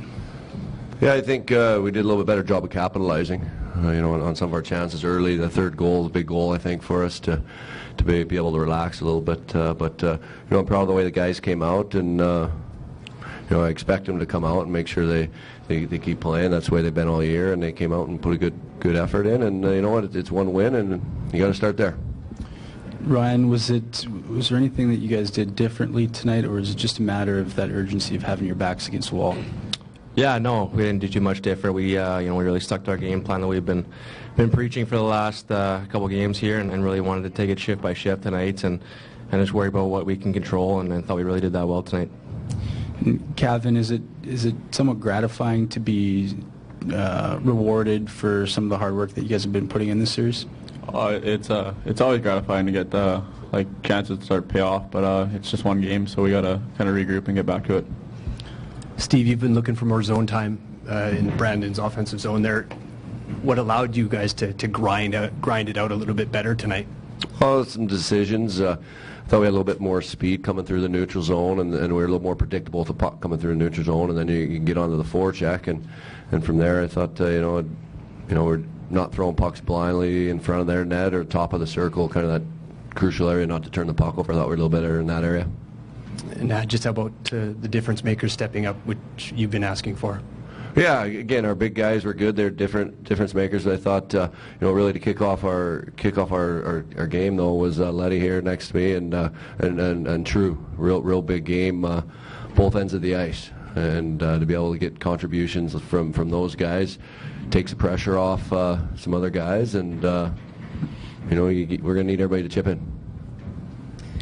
And Kevin, on that first goal that you assisted on the Trues, it looked like your only play was shot. It was to shoot. Can you kind of walk us through that play? It looked like a real small passing lane you had there. There wasn't much there, but I knew Trues has a good shot from that side, so I just tried to get it across to him, and it found his way over there, and he ended up putting it in the back of the net. And Steve, Gropp started out on that line with True and Leth that you mentioned. What went into the decision to kind of switch that up? Well, I thought, I think I gave him the one shift there. They scored right away. And so that's always in the back of your head. And I thought Groppy was playing a lot of good pace today, and Schumi not quite as much as he usually has been. So I mean, again, they just try to get the guys out of there going real well and get them together.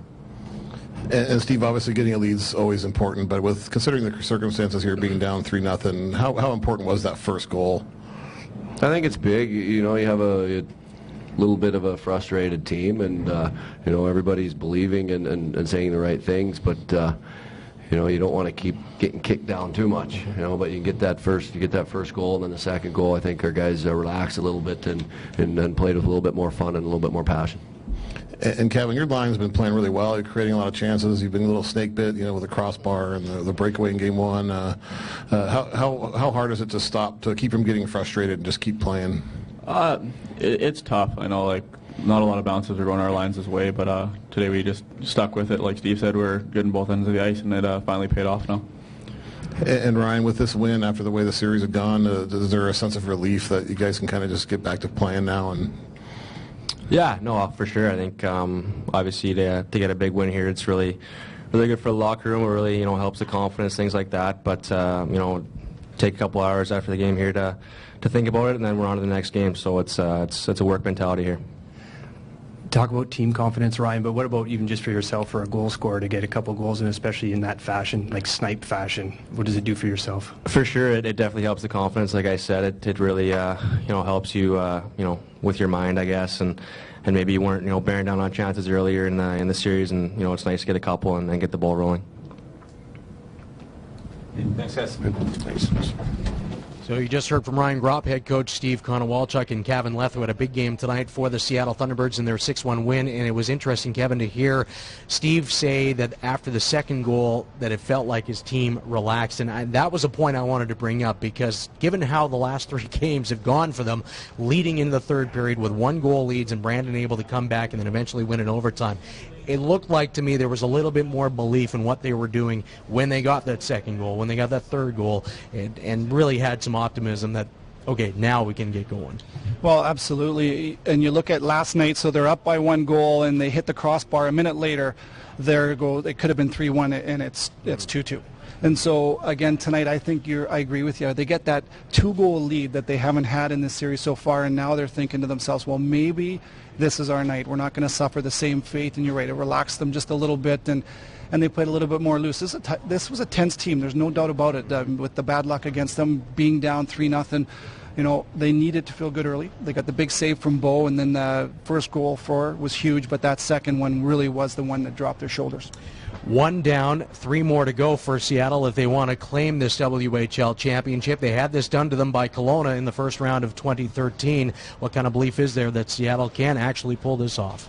Well, I think that what the body language from Steve Konowalchuk and his guys says it all. They're not looking too far ahead. They're not going to get too high. They're not going to get too low. It's a process, 1 shift at a time, 1 period at a time, 1 game at a time, and that's the mentality you have to have when you want to climb out of a hole, and I think that that's the way that they'll approach things here, very professional, business-like, and just let's see what Friday brings. 6-1 the final tonight for the Seattle Thunderbirds in Game 4 of the WHL Championship. Brandon will get another crack at winning the title on Friday night with Game 5. We'll come back on the other side here on Levitt Machinery, WHL on Shaw.